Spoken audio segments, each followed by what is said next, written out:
morning, everyone. And before we begin, I'd like to ask respectfully for a 2 minute silent reflection for Denson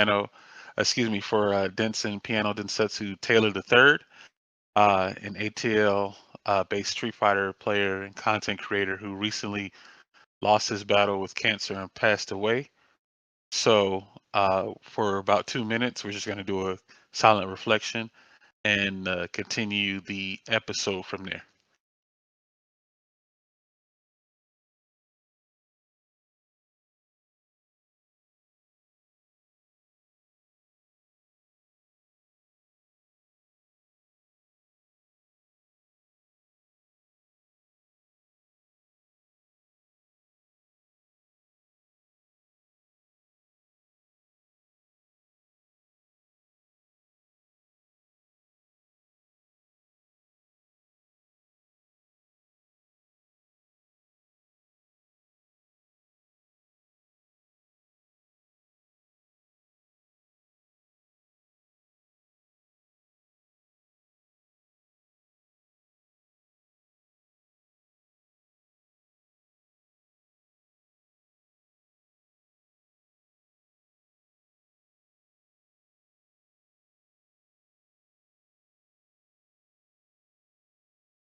All right.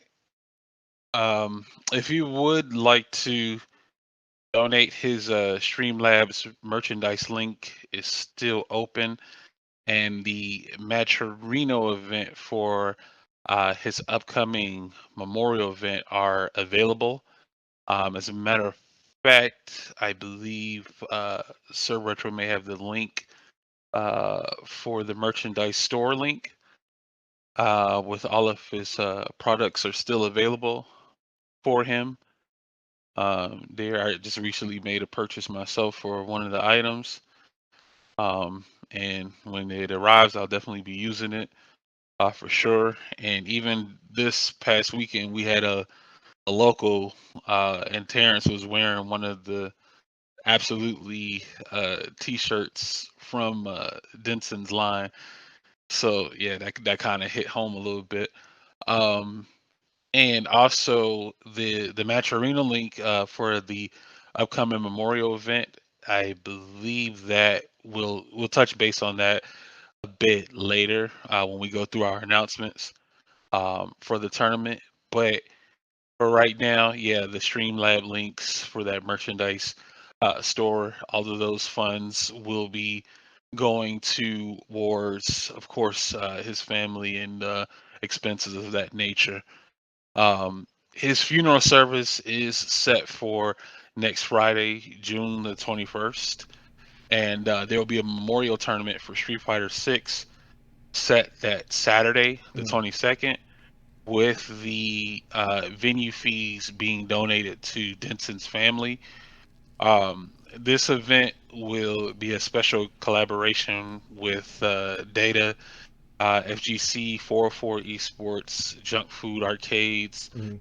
MomoCon, and other sponsors. So, Mm.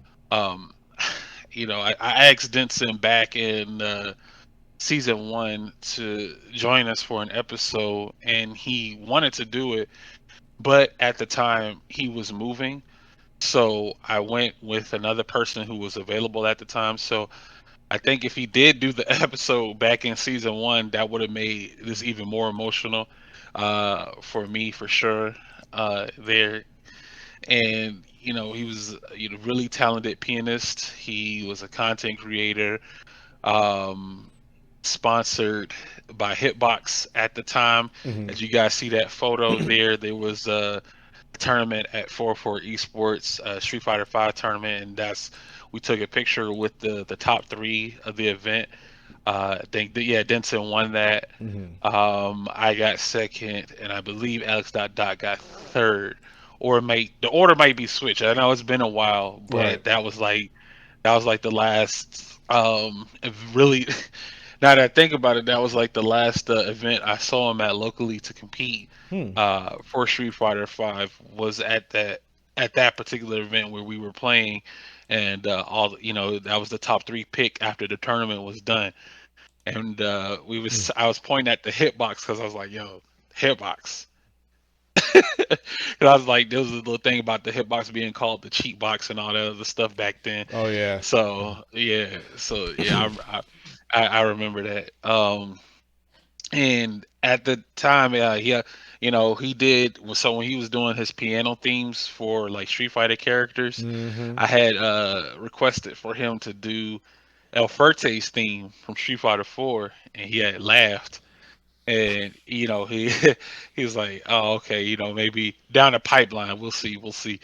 But he always had like the brightest smile whenever I saw him at events, and just had a really good positive aura about him that said, everything will be okay.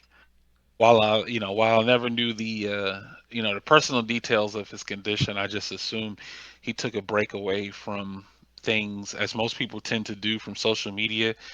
So finding out that he had stage 4 cancer was like a big shock for me. You would not think a Hmm. young man at his age would have been going through something like that. And it's a reality check for me because tomorrow's never promised for anyone. Right. So retro. Do you have any Denson moments for you, or you known Absolutely. Denson? Yeah. Yeah. I may not know him as long as you have, but it was. I remember one of the big times I met him, and I didn't know it was Evo 2018, and we were on the same plane. Because that's why I was like realized that it was just not only just us from Macon or from Georgia going. Because I saw he took a picture, and I'm like, wait a minute, that's me behind. Like if you rose or whatever nearby him, and I'm like, wait a minute, you went to Evo too, and I hadn't seen the whole time we was there. And when we started going to Gwinnett Brawl, found out we had mutual friends that went to I went to school with, and met them. No, and we met him through him. We met him. I met him through them, more or less. But yeah, it was like really like a small world, and we knew the same people and so forth. But I ever since then, definitely it always was the best vibes. It was he always had that smile, like I said, and he was really great to walk up to and talk to about anything. And definitely, for sure, when I got a chance, to visit his streams, definitely everyone I knew that in the chat room or whatnot, promoting his stuff, they loved it. They loved the dude so much, and you can tell like how much of impact for the positivity, for the scene for sure that he made. So definitely, say you go to the stream, you meet him in person. You see his social media posts and stuff every once in a while. Like I said, I obviously didn't know about much of his health condition and so forth, and of course, find out the news. Unfortunately, recently, what happened, and I mean, it's devastating. And like I said, definitely one of the people I really wish to see a lot more because I think he would shine even brighter, especially for this new era of the community.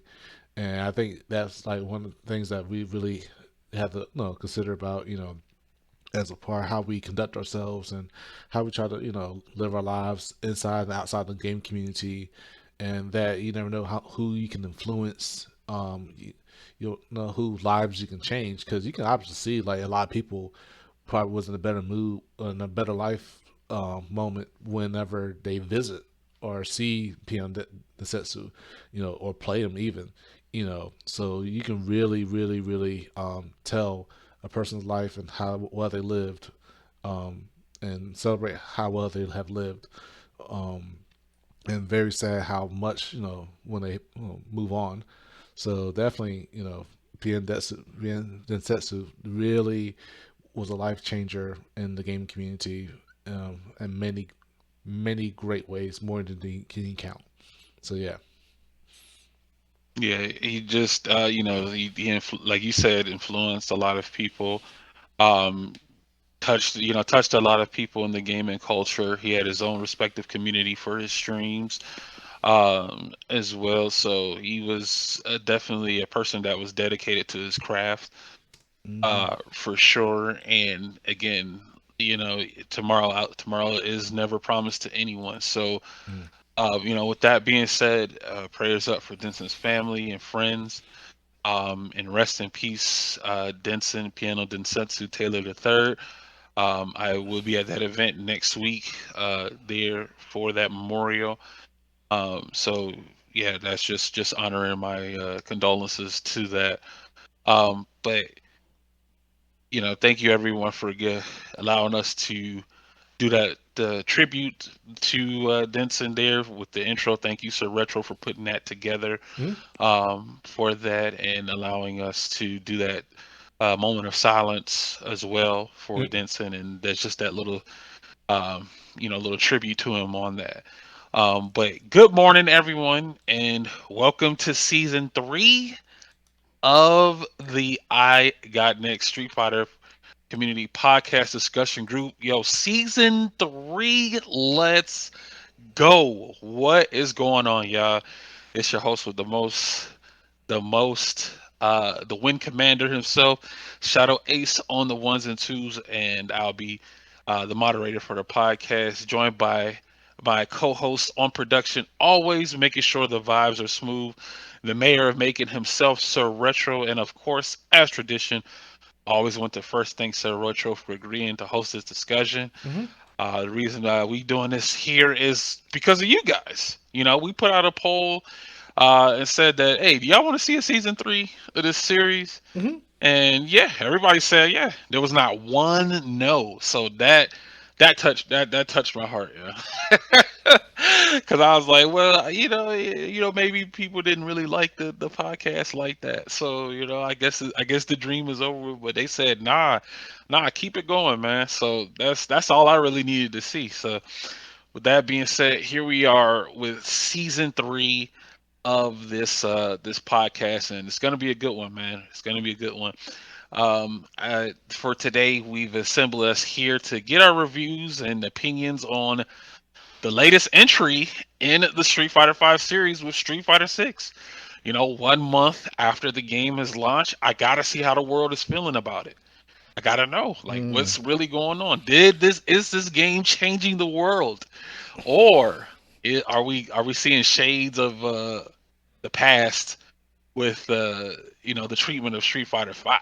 Hmm, that's what I wonder. That's what I wonder. But regardless, we'll get to that. We got plenty to talk about. And shoot, now that I think about it, there's so much to talk about. There might actually have to be a part 2 to this. Mm-hmm. So we'll see what happens. So everyone has their own different views and opinions towards the game, in general. So this particular platform here is just an opportunity to express yourself in a constructive manner. And I guess we'll introduce ourselves. This is Shadow Ace. If you're just brand new, tuning into the series for the first time, I am a player, commentator, podcaster, rocket runner, TO, a man of many hats here within the Georgia Street Fighter scene here as well. Veteran, been playing since Vanilla Street Fighter 4. So if you do your Google research and see what year Street Fighter 4 first came out, and do the date to now, yeah, that's a couple of years. That's a pretty long time. Mm-hmm. But yeah, we got this podcast series going on just to try to get the see what the world feels like out there. And so Retro, introduce yourself to the good people. Well, I'm so retro. For those who do not know, and I'm tired of sitting on the sidelines. Gotta make my own highlights, and it's time to heat up for the fight of my life. Just kidding, y'all. Oh no, that's bars. This man had to drop some bars real quick. Hold on, talk to him, yo. See, them lyrics get stuck Oh in my my head too. gosh. Them lyrics are glued into my head because every time I just listen to the Carry the Slave screen, I just hear it. I hear it. It's just I'll be somewhere doing something, and then now I start hearing the lyrics to the character select theme, and I'm like, it's so catchy. But yeah, go Man, ahead, Retro. we so yeah, but for real, my name is Sir Retro. For those who do not know, and those who do know want to know again, I'm the head TO of Reboot Retrocade Gaming, tournament director of Swag on Nerds Esports, in the Middle Georgia area.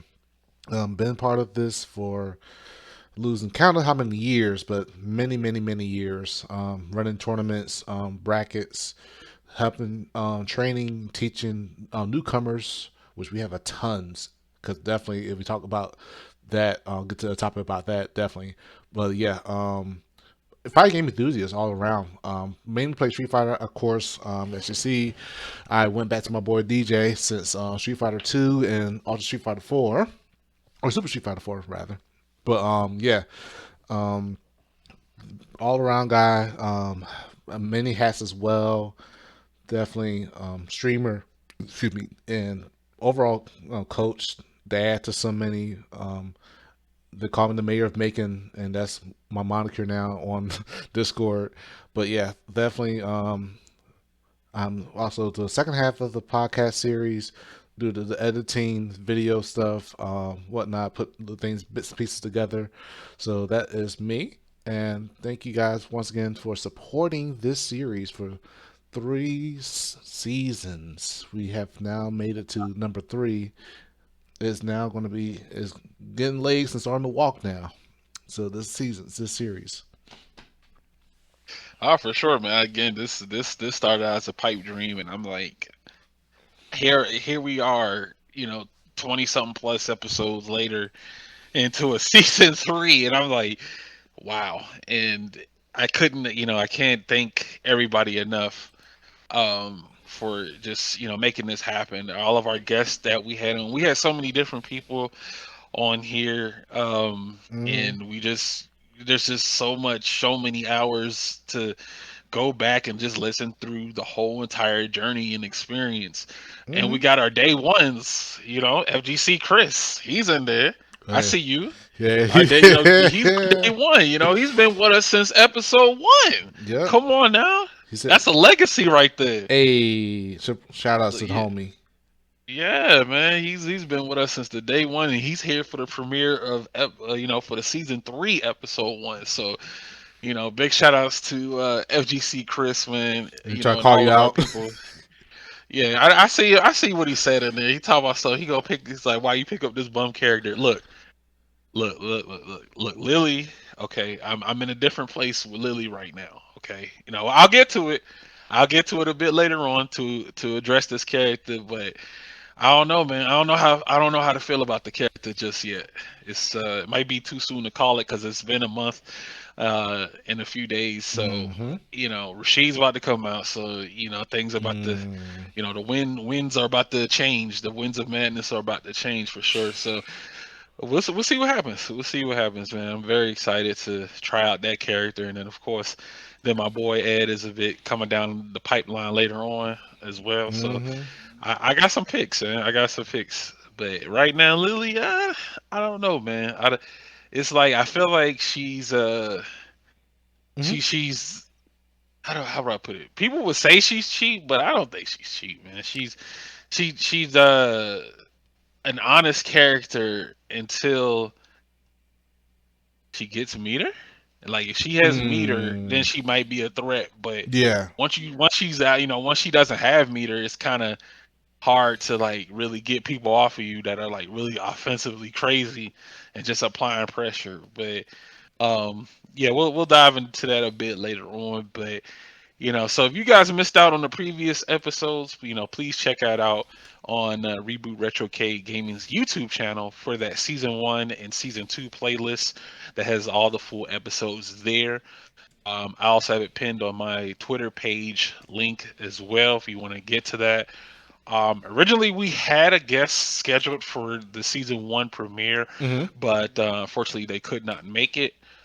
So right now, it'll just be me and Retro holding down the fort for that. Always got to have that backup contingency plan, Right, right. just in case. But maybe in the future we can get them back in. But for right now, yeah, unfortunately, we couldn't get them in. So we're just gonna keep it going from there, man. So Mm, yeah, plenty of talk. Yeah, plenty to talk about. Wow, where do we begin? man. Oh, let's start. Let's start off from the yeah. We'll start off from the beginning. We'll just work our way down from there. So Street Fighter 6. Okay. We gotta go. We gotta go back a few weeks. We gotta go back in time a few weeks. The game comes out. Hmm. It's day one. How did you feel about it, Retro? I would never. Here's the thing. This is the thing will be how memorable this game is and how much I gonna love this game. I remember the night that I got the game and I couldn't play it because we was at Reboot and it was too late and I had to work the next day for Friday morning, and then I could I had to run a tournament Saturday, but after 3 o'clock after on Saturday after I closed everything up, I said I'm gonna give me some wine, I'm gonna give me some drinks, and I'm going to sit down and play this game. And the first thing that I did is sat down and played World Tour. I didn't go to the training mode. I didn't go to the versus mode. I didn't go online. I went down to the War Tour mode, and I played it from 5 until 12 o'clock, until midnight, Mm, and I fell asleep. Woke up the next day around 8 or so, and went back to the War Tour and played it some more. I and I couldn't put the game down. I mean, I can't still. And literally, this is the longest I've been away from Street Fighter 6. Literally, because ever since then, it's more cracked. It's like crack more than the cracked beta. I love this game so much. Oh my gosh, it's so much you can do. It's overwhelming, and I love it. And then hmm I did get to the meat and potatoes. And actually, almost 2 weeks after I beat the whole game, I beat the World Tour, and I played online. I and then I finally started playing online almost 2 weeks after I beat the game, and oh my gosh, the meat and potatoes, just oh man, to just sit there and just go through everything and just mess around with it. And I played it so much, and I was like, "Oh my gosh, this is new. This feature, mechanics. Oh my, you can do this. Character can do this." I didn't even go to look at people's like posts of their own view about the tournament or the game, whatever, or the clips of their tech, whatever. I just like, you know what? I'm going super blind. I'm going super like I'm a baby into a big pool. I'll take my baby steps into it my own way. hmm Like man, oh, I love it. I love it. It and yeah, Yeah, that's all I can say. yeah. They did. They definitely put their foot into this game. For sure. I mean, just so much content in this, and yeah, like you said, World Tour. I mean, I took off. I remember taking off. I took off work. I I could. was like, yeah, let me get this day off real quick, and I wanted I so had to bad. take the yeah. I took the day off, and I played for a bit. I played in the day one tournament for it, and that was pretty fun. Just trying to figure out everything on the fly, and yeah, I mean the game is really really good. They definitely took their time to shine and polish the game for sure. It's much different than what Street Fighter was at launch. That's for dang on sure. And it brung in it turned I think it would say I think I could successfully say it turned in a lot of casuals to competitive players Mm-hmm. because of the segue on how they introduced the game, right? They like you go to World Tour, Mm-hmm. you start leveling up your character, and you know Man. they put in the battle hub, so you know you can just go around and socialize and stuff, and you know you Yo, play, my you know you got gosh. people doing, you got people fighting the avatars, and you know they're just having a good time out there, and you know that kind of segues to them being a competitive, Mm-hmm. like trying to level up and being a good player. So I think the battle hub was a really strong addition to Mm-hmm. the Mm-hmm. game. So you know if they didn't have that, if they just had like just straight up lobbies and just world tour mode, then I would say I would actually say it wouldn't have the same audience, like Mm-mm. the same amount of players that it would have. You know, Battle Hub is huge. Yeah, dude. You So know, many, all over. yeah, It's like hundreds of North American servers, and then there's like it's so mhm, big that like half of it is empty. That's and it's crazy. See, like yeah, it's yeah, and then like I said, but then there's an arcade section you can play old school arcades from like the Sun, Final Fight, Vulgus, and all these games. Then you can DJ, you can do the photo booth, you can talk to the people to buy and shop for clothing, and in the whole in the battle hub. That is insane. that's great. And then there's also a section that says coming soon. So I wonder what that is. I wonder what that's going to be. I Mm-hmm. wonder. Yeah. There is a section in there that says coming soon in the Battle Hub, but it doesn't tell us anything about it. But it's coming soon, whatever it is. But yeah, like you said, there's plenty of stuff to do in there, you know, for the for the casuals and competitive players. You know, they like it too, running around with the avatars, meet and greeting players and stuff, and you see all kinds of crazy conversations that people have for the public chat and stuff, and it's just they did a really great job. So I think it definitely would have been different if they just did straight up lobbies and then just do a world tour, for sure. So I'm Mm. glad that it brought in that community aspect of Oh yeah, literally. interaction to the game, because it reminds me of PlayStation Home. So like PlayStation Home was back what, like a long time ago, and it kind of has Mm-hmm. that feel where you see people running around with the avatars and stuff. So I'm thinking that coming soon section, that I think you could be able to maybe customize your own battle hub, so everyone's battle hub is gonna look different. But I'm not 100% certain on that. But I do know it just says something that says coming soon, so that's all I can see in Battle Hub. Mm-hmm. But they have a tournament. I don't think the tournament is still down Mm. for right now. It hasn't worked. I mean, it started.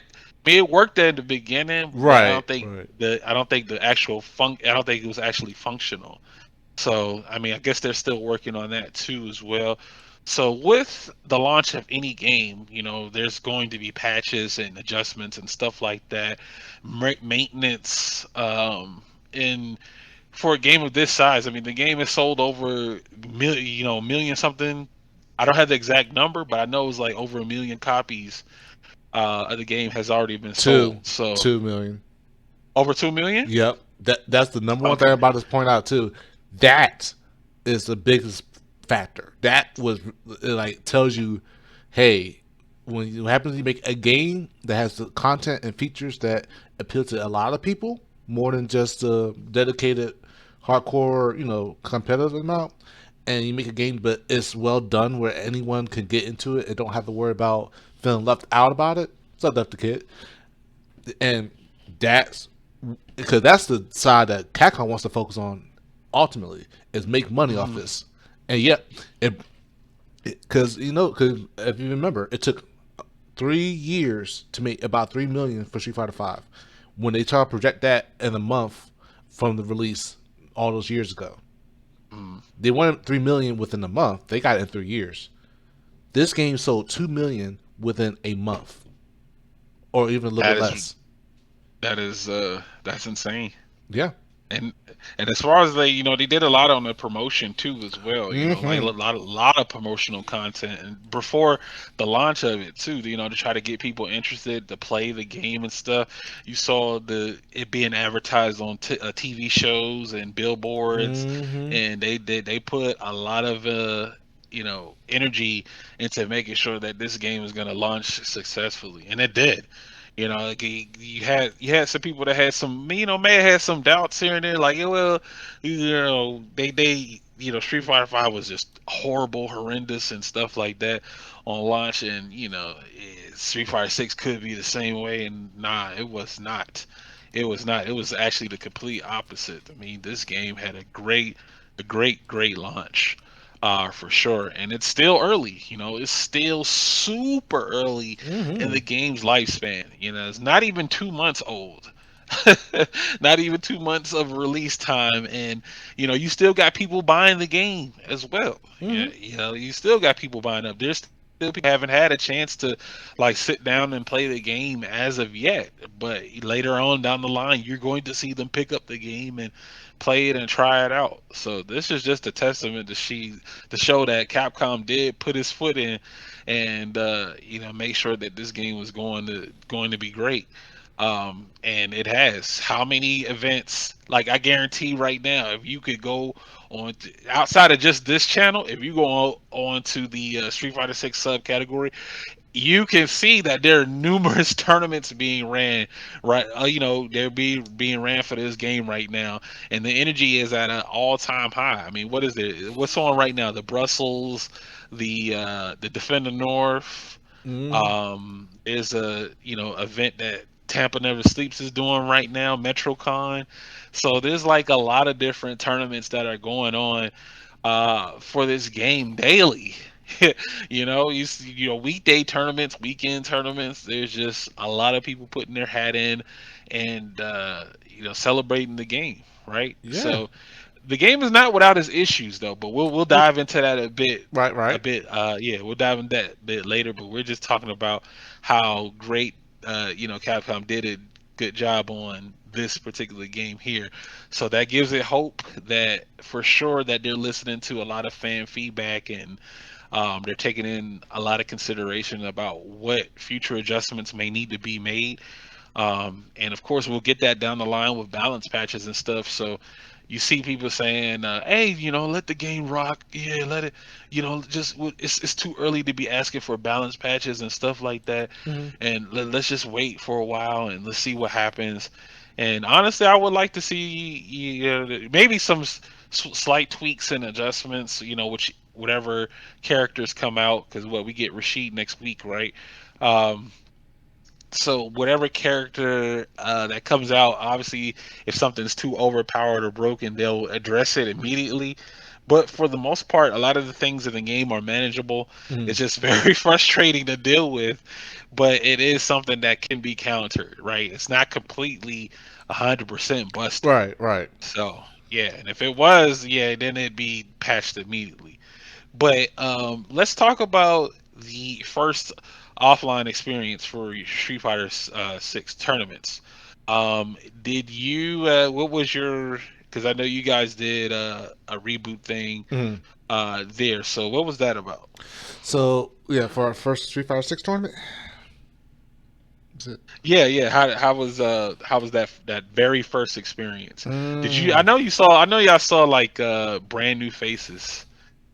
I know there was some new faces. Come on, Oh, Retro. we. There had to be new Oh people. no, we actually something right here now. What's up, Aftercast? How's it going? Yeah, we actually Oh, something. where? Yeah, Aftercast is actually he lives in North Macon near me, and that was a big thing Okay. too. Oh, even prior to the our first tournament on the Discord, I, I don't have to get on Discord anymore to talk to people or to bring people out or do anything. It's so many people. Like shouts to Aftercast, shouts to the homie, Honda homie, and a few other characters to mess around with. But yeah, um, yeah, we got people that one dude. So the week of the tournament actually, um, Mm-hmm. We had people just hopping in and say, "Hey, I live in this area. I live from here, and so forth." They're from Stone Mountain. They're Old School Grady and a few others. Yeah, he's from Stone Mountain. They had people from they up north of y'all. They are all the way out there, and they're like, "Hey, I want to check out this local stuff. Let's see what's going on. Ah, see Mill Georgia, blah blah blah blah, and Reboot and so forth." And then I'm like, "Hey, there's 404 Esports is right there. Y'all guys should check that out. That tournament's going on." I remember we had the Thursday right before our tournament, and we had a casual session. That night of the casual session, it was packed. We had at least 10 people, and it was so, and we had 4 setups, but it was so many people, and they were Mm-hmm. sitting there and playing. Like I have half the time, I didn't get a chance to even play a game, and I was like, and I wanted to play, and I was like, dang. Mm. But in my head, I'm like, this is great. And the thing is, one dude came down like, yeah, old school great. Shouts to him. He was like, hey man, what's going on? I'm on my way, and I like, I'm kind of far away. And I'm like, how far are you? I live in some mountain, and I'm like, oh okay. Dude drove 2.5 hours all from Stone Mountain just to come to our local casual session, and I Yo. and I was like, Wow. there's tournaments right near your area that's like 30 minutes at least or so for. And he's like, yeah, And yeah, you yeah. But and you went all the way down to Macon. That's what's up. yo, Yo, y'all get people from out of town.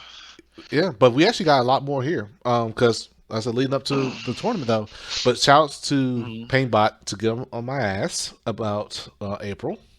But long story about that, because he want to make sure that when we prepare for Street Fighter Six, it wouldn't be what happened final round, and that's what pretty much paraphrasing in his words. So we prepared, except for that we didn't have the converters. Mm. However, people were like, "Well, we're going to have PCs, we're going to have PS5s, we'll have an Xbox Series, we're going to have a little bit of everything just in case." So the tournament happens. We had 16 people, but we knew because I think at the same time the IHOP tournament was happening with Zone Breakers. Shouts to them though. Mm. So we of course we didn't have a big pull in like we expected. However, we had a bunch of newcomers, for ours. It's the Aftercast. Oh, it's so many names right now because trying to think who else. It's mostly usual suspects, but then we had a few newcomers, and then so of course people who haven't seen in a while actually came through too. So Mm. yeah, but oh dude, we started late because we started at 5:30. We supposed to start at 5:30. We started like 5:45, 5:46 ish, and then but we had setups from 5 setups in the lawn, 2 more setups in the front area of the bar. It Yeah, we made sure we had enough setups for Mm. everything. Little technical issues in between, but we were ready. We were done before 8. We ran through that tournament so quick. Everybody, and then after we ran the tournament, it was like, oh, it's over. And then next you know, we sat around and played some more, and played like after 10, and people just stayed, and they just want to keep playing, keep playing. But it was after that tournament that really then was like to now is like it's crazy because our Discord has blown up. My notifications will go off like if I turn my notifications on, my phone will overheat from Discord notifications in our Discord. That's how crazy it is. Now we have yeah, because now our on Thursday meetups, just so casuals, that's like 12 people now minimum that show up just want to play games. Wow. And Yeah, just casually like, yeah, let's go to reboot. yeah, Let's do a training session. yeah, And wow. Okay. and of course the staff and the managers at Reboot like was seeing what's going on. Oh, the owner, oh he was, oh that man is living it. He was like, oh I love to see this.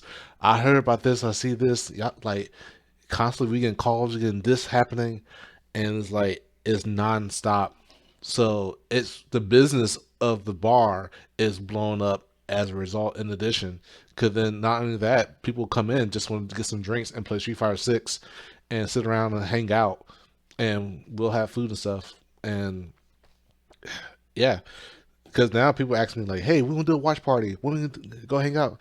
Kirk, when we gonna do this?" I'm like, I mean, I love it. I love it. Um, Examples of some, the newcomers that we have. Of course, you have Apicast. You have Hmm. Crowhaven. We have ladies are not part of the community. They're really strong players. Um, Crowhaven and her wife, People's Dog, and yeah, we have people that are learning the game. We have Smash players that are now coming in on weekly to learn the game, Mm. and they're like sitting down like, hey, how do you play like this and so forth. But the crazy part is, shouts to Mundo, shouts to D3 King, shouts to Big Boss DP, shouts to everyone else teaching, coaching, shouts to Miss Annual Coach, so Lee Van Dam. They start teaching the new people all this tactics and basic fundamentals of everything. So I actually now don't really do anything more or less that much. I sit there and walk around. They actually teaching everything, and they're sitting down listening, giving advices. Saying, okay, how to press this button. Well, I'm struggling with this. What is pressure? What does this and that? They're like, yeah, well, let me show you this and show you that. It's like it's going to school now, and you just like a class. You see, it's a big class. You're the principal. Yeah. That's pretty much the principle. The Yeah. principle of making. Yep. So, but I'll tell you this: like we might have a new I remember you talking about the Green Brothers, like the twin brothers of destruction. We might be building our own because we now have two twin brothers. That we have twin brothers that live in Macon. Ray Link Ray, and Dash. Um, and they both use they Ken and Ryu respectively, I believe. Yeah, so and they're twins, and so they're both like shoulder monsters. They're trying to learn the game and stuff like that. So I put them underneath Big Boss DP's wing so he can train them, show the way. And so we'll be having our own brothers of destruction eventually. Mm. Yeah. Wow. So it's safe to say you and your scene are enjoying Street Fighter 6 thus far.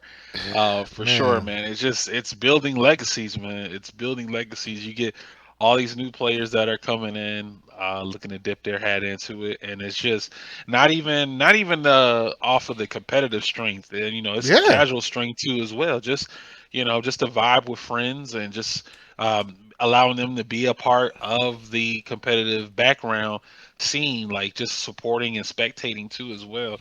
And with modern controls too on top of that, that just gives them that extra element to at least try to compete. Because I got stories for days on modern, Oh, and I yeah, would love to.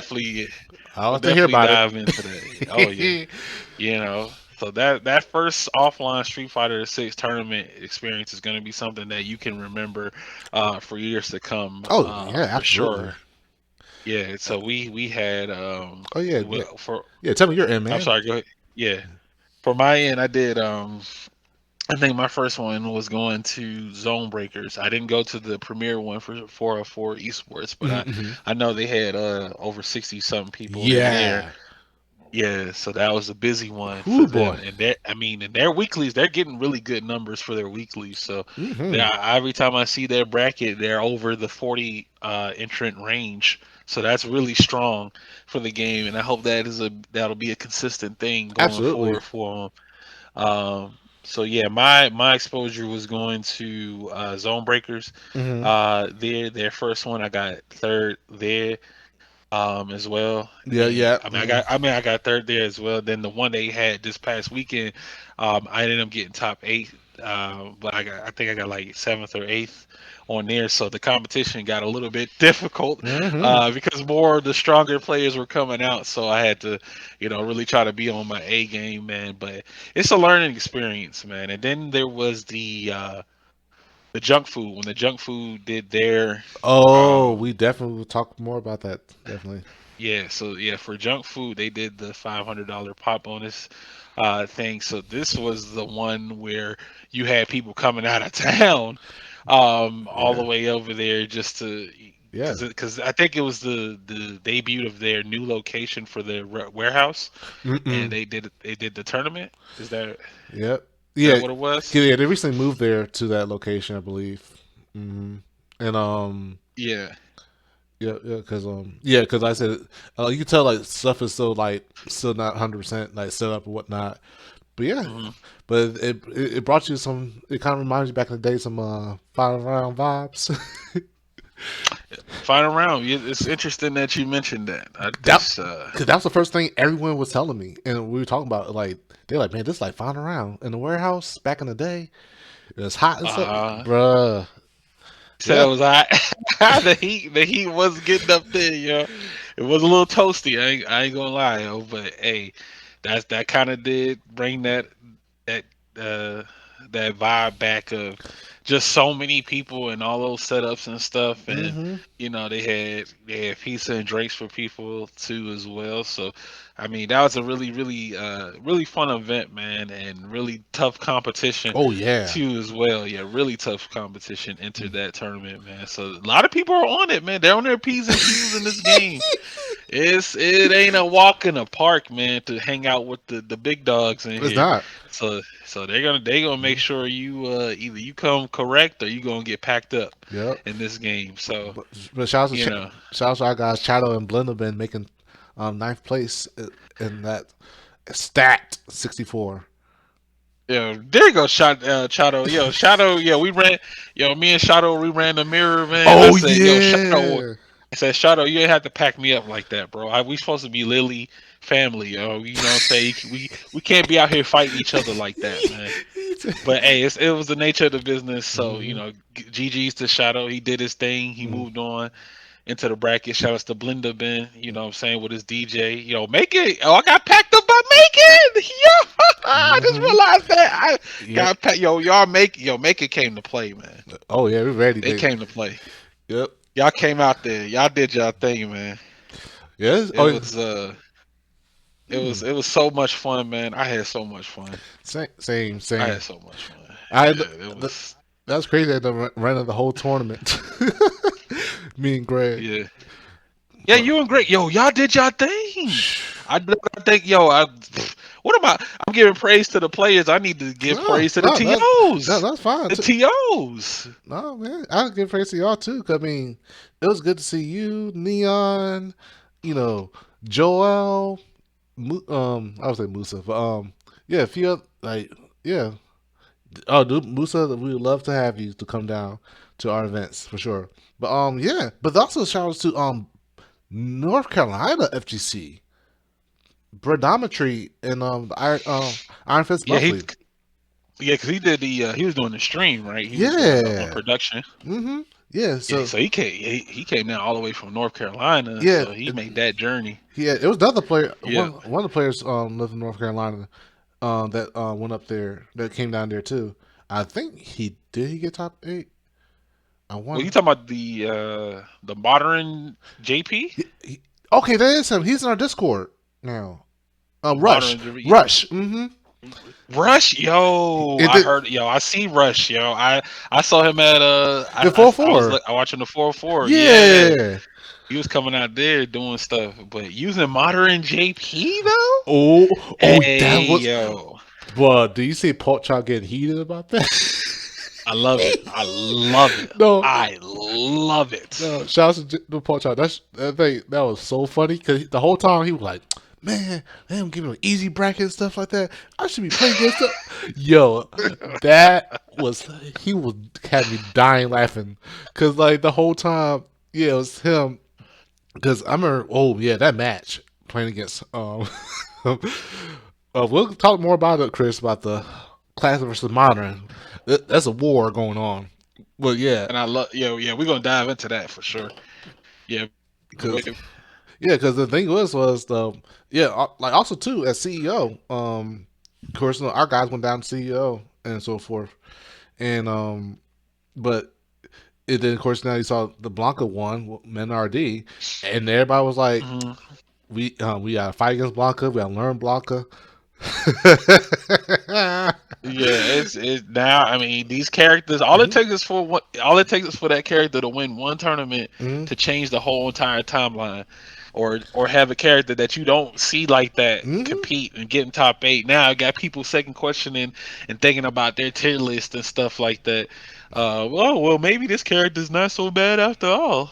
I mean, all it took is for them to get top eight at this big stacked event, or all it took was for them to get for them to win one tournament for people to be like, oh, maybe this character's not ass. Yeah. So yeah, so It, that's just the nature of the beast, man. For especially for a new game where hmm. the tier lists are kind of like all over the place. Yeah. For sure. I've even seen a tier list that had Kimberly in bottom five, and I'm like, Yeah. what? Oh, we got a Kimberly player that would definitely say otherwise. Tell you otherwise because yeah, we got D3 King plays Kimberly. And then yeah, and then like after Cat said 2 weeks ago, they said the game was hard, now it's scrubby, and the Uh, it's just all over the mm, place. It's it's a mess right now, but that's the good thing, man. As long as it's getting people talking, and as long as people getting their brains working and mm, actively trying to figure out stuff, because there's just still so many things still going on with the game, kind of like little tidbits and facts that people might not know about. right. So like, did you know that Lily's jump frames start much different than every other character in the game? Did you know that? No, no, I didn't know. But you know what? I won't be surprised at this point of how because like it's not new in a sense because like stuff like that happens in some very. I think like Third Strike is like the zero concept. Some characters' jump frames are different from others. I Yeah. think like Urian. I think for example, so it's like easy to command grab him when you try to jump or something like that versus another character.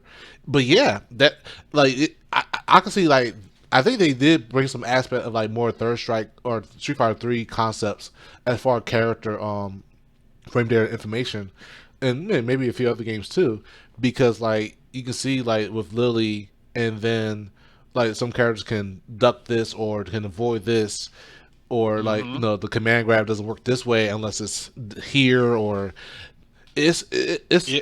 it's so much. Yeah. Yeah, it has a lot of really strange interactions at times, like for armor breaking moves. Yeah, And it's okay. So check this out. So go I'll give for you it. Go for it. just a quick little example, right? Hmm. So Marissa, I'll just say Marissa. I'll just give a character out there, right? She has a lot of armor breaking stuff that can, mess up a lot of people. So her Gladius punch, right? When it's like fully charged, it armor breaks, right? But you can armor break her off of the first hit, like that is not Right, charged. right, right. So there was like this one weird interaction when I was using Lily. So I did crouch and heavy punch. I was like, oh damn, I'm about to get hit by Gladius. So the first hit, okay, so the first hit her, Uh huh. and then I got armor broken. Right. But I did it again, but for some reason the second hit went and then it didn't break. Wow. So I'm like, yo, this is weird. Like this, I was like, this is a weird game. This like some weird interactions with like the armor and stuff like that. But hey, we take those. I know, right? Um, yeah, but yeah, I'm glad that things are starting to, pick up for the game. That people are starting to learn a little bit better. They're getting more used to the engine and the priority and stuff like that. And games like this is something that you would have to like actually, you gotta actually sit down and like lab stuff and Right. go up against situations, because if you don't, man, you get that reality check. You go into a Hmm. you go into a tournament all confident, be like, hey man, I'm gross, I'm a No, bro. master rank, I'm You a can't. master rank player, Mm-mm. I'm this, Doesn't I'm this, matter. I'm this. It don't say it, wait, say it one more time, It don't Retro. matter, bro. I could Hey, let's go. look. Yes. I oh, here's the funniest part. The ranking system. Actually, speaking of, because like it's weird. Then that's one thing we might talk about. Like not the negative, but it's like the weird, questionable design of how that works. So I'm a platinum DJ already. Like no, I actually no. So here's the funny part. So in general, I would say like Big Boss DP, he's better player than me overall. Consistently, he got better results than I do, and he beats me in tournaments and casuals. So, and even when it came to Street Fighter Six early on, and we do casual or it's like that, you can tell that he knows got into the game more than I did. But when the Mm-hmm. ranking system happened, and this is what I chose. I said I just know a bit about combos and the intermediate stuff. That I chose where you start out, and then you play like 10 matches, ranked matches to determine your placement. And next thing you Mm-hmm. know, I sat there. I was scrubby because I'm still struggling against the DI. I didn't know when how these drive rush yet affect for DJ, and I didn't know I dropped in combos, and I was like, I didn't use all the mechanics, and I think that's what also kind of helped a bit. But yeah, like the drive reversal, all that type of stuff, I was using it, but I wasn't using it in the best way or optimal way. And but the thing is, I managed to make it through like 6 out of 10 matches, with wins. And next thing you know, I'm like platinum 4, and so I was like, oh, cool. Ricardo, like he's very confident. He put this stuff in there in the game. Like, yeah, I know the game. I play Street Fighter really well. Play Ken this, and he was trucking through a lot. And maybe had a loss or two, whatever. He's gold. And I sat there. I'm like, I tried to laugh, and I know laughing. I'm like, what? So that led to where at the end of the day, and when we started doing the casuals, everybody wanted to play against me because they're like they saw it out of plat, and I was sitting there like I don't know this game well. Why am I here? I I tell you a story. I used modern Geef, and I ended up in diamond. So look, that rank thing is a it's don't take it as a moniker for skill, because Oh, I was honestly just SP one button SPDing people to death. That's all I was really doing. bruh, I ain't gonna lie. So it bruh, put me in diamond. So hey, bruh. just play to your strengths and Right. just level up and grind from there. Mm-hmm. But I Mm-mm-mm. was thinking about it. There was a few issues with Mm-mm. the game. We talked about all the good and whatnot, but we gotta talk about the ugly. The good, bad, and the ugly. Let's get It's down to it. always a thing. Yeah. So the few issues, man. Of course, main thing being the inputs, which is Yeah. wow. Mm-hmm. That's a whole section by itself, man. There's so It many is. times, um, even on stream, because when I was playing against Mm-hmm. Blenderman, Mm-hmm. Blenderman's DJ, I did I promise you, all I did was the input for EXpire and for with Lily.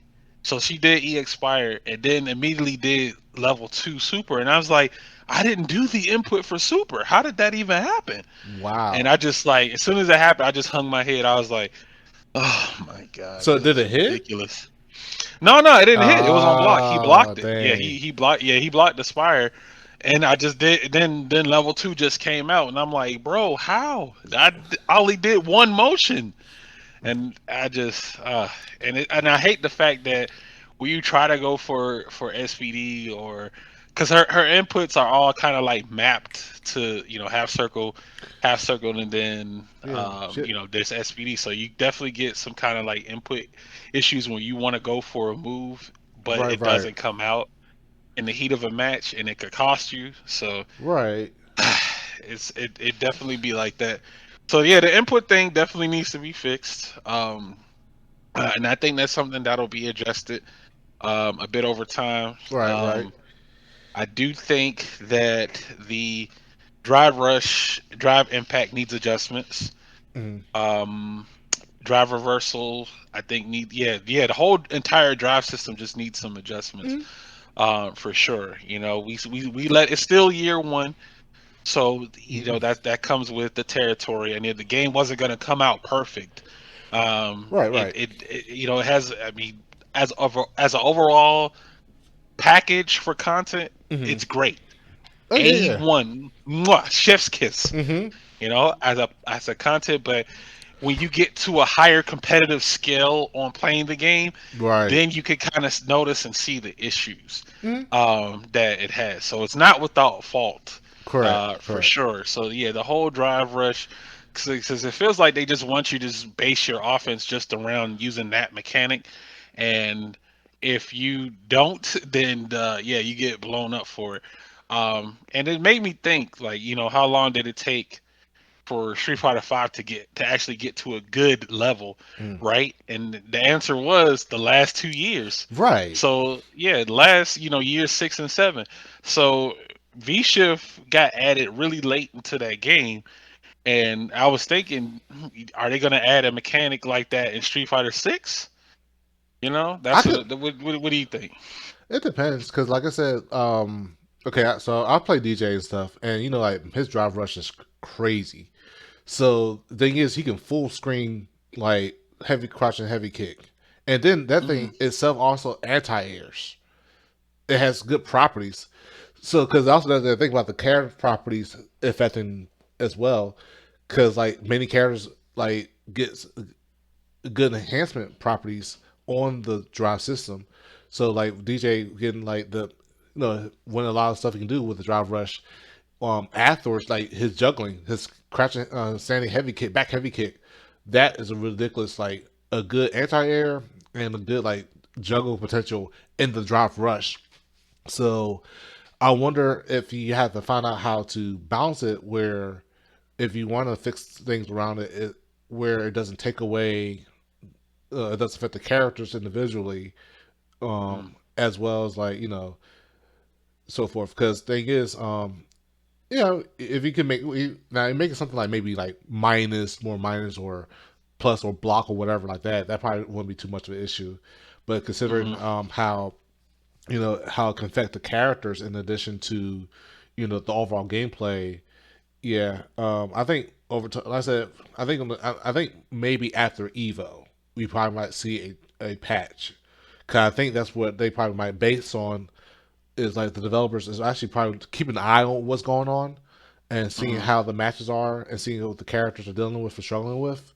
And you see all the constant posting about the type of issues like the inputs and the drive rush and drive impact, how that's happening, and the weird moments that couldn't come in between. Um, and I think the developers are going to pay attention a lot. They're not going to try to just immediately say, "Hey, Lily sucks. Buffer to 20 plus frames, whatever," and they do that like 2 weeks from the game release. I think they're going to be like, "Okay, I see that they said they want this to happen. Let's see what plays Hmm. out in the rest of the tournament stuff. Let's see what happens when you get over 7,000 people for Evo to play this tournament, and see what I happens in feel the end." I feel like Evil is going to be like a field test for the upcoming the Major field balance test. patch. I feel like that's what it is. It's like they're watching, the developers are watching the footage, Hmm. the teams are watching, they're gonna be watching the matches, and just see how the game operates at that particular level, because they also pay attention to what people are posting. I, Hmm. on Twitter for sure, saying that Street Fighter Six is scrubby and this, that, and the third. I mean, I was seeing posts like that week two. Yeah. Week two, two Hmm. weeks after the game came out, I was seeing people making complaints and stuff like that. And these tweets are coming from like top players and stuff. Hmm. And I'm Hmm. like, bro, when you tweet stuff like this, people, the develop, they watch that, bro. They're paying attention to what the community is saying about the game, Hmm. and that those particular types of tweets can affect the direction of how the game can go, because those people have the most strongest social influence Correct. on people getting into and playing the game. So if somebody goes out and says, "Oh, this game, the Street Fighter Six is a scrub fest and stuff like that," they're gonna be like, "Well, why would they say that Street Fighter Six is a scrub fest?" Mm. And then they'll probably go into detail about, oh, this needs to be adjusted. Nerf Honda butt slam is too strong. Yeah. Headbutt is too strong. This Mhm. this character is brain dead, and Right. Right. stuff like that. They're gonna go back and be like, all right, well, next patch, guess what we did to butt slam? Mhm. We made butt slam even worse. We made butt slam bad. We made headbutt bad too as well. So there, we balanced Honda. Y'all happy now? I think, but So it's right. go ahead, go ahead. No, I think you no, you're right. And I think, but at the same time, though, there has on my end at least for timelines, there has been like a pushback against it. They're like, hey, slow down. We know that this game has some issues, but let it rock a little bit. We gotta see how this plays out. Let's not try to be too hasty about it. So I think, but I think that's the other factor. Is like you see the other side of the community that's like, okay, we understand there's some issues, maybe we haven't like looked into the game enough yet to see if there's any more counters or anything else to find out or to test out more if it's true consistently. And also because also one I think one of the developers was CJ, right? The guy who so he's actually a fighting game player himself, so he understands being on both sides of a player who's going to bring up an issue about something and want something done about it almost immediately or whatever.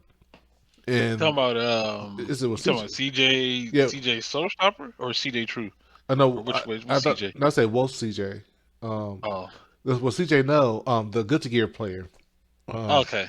I think if I'm not mistaken, he's part of the development. If I'm not mistaken, so you have like a players who, you have people who are players, competitors themselves involved with the development. I believe, and then and probably they probably consult with some people who are in the competitive environment about some ideas.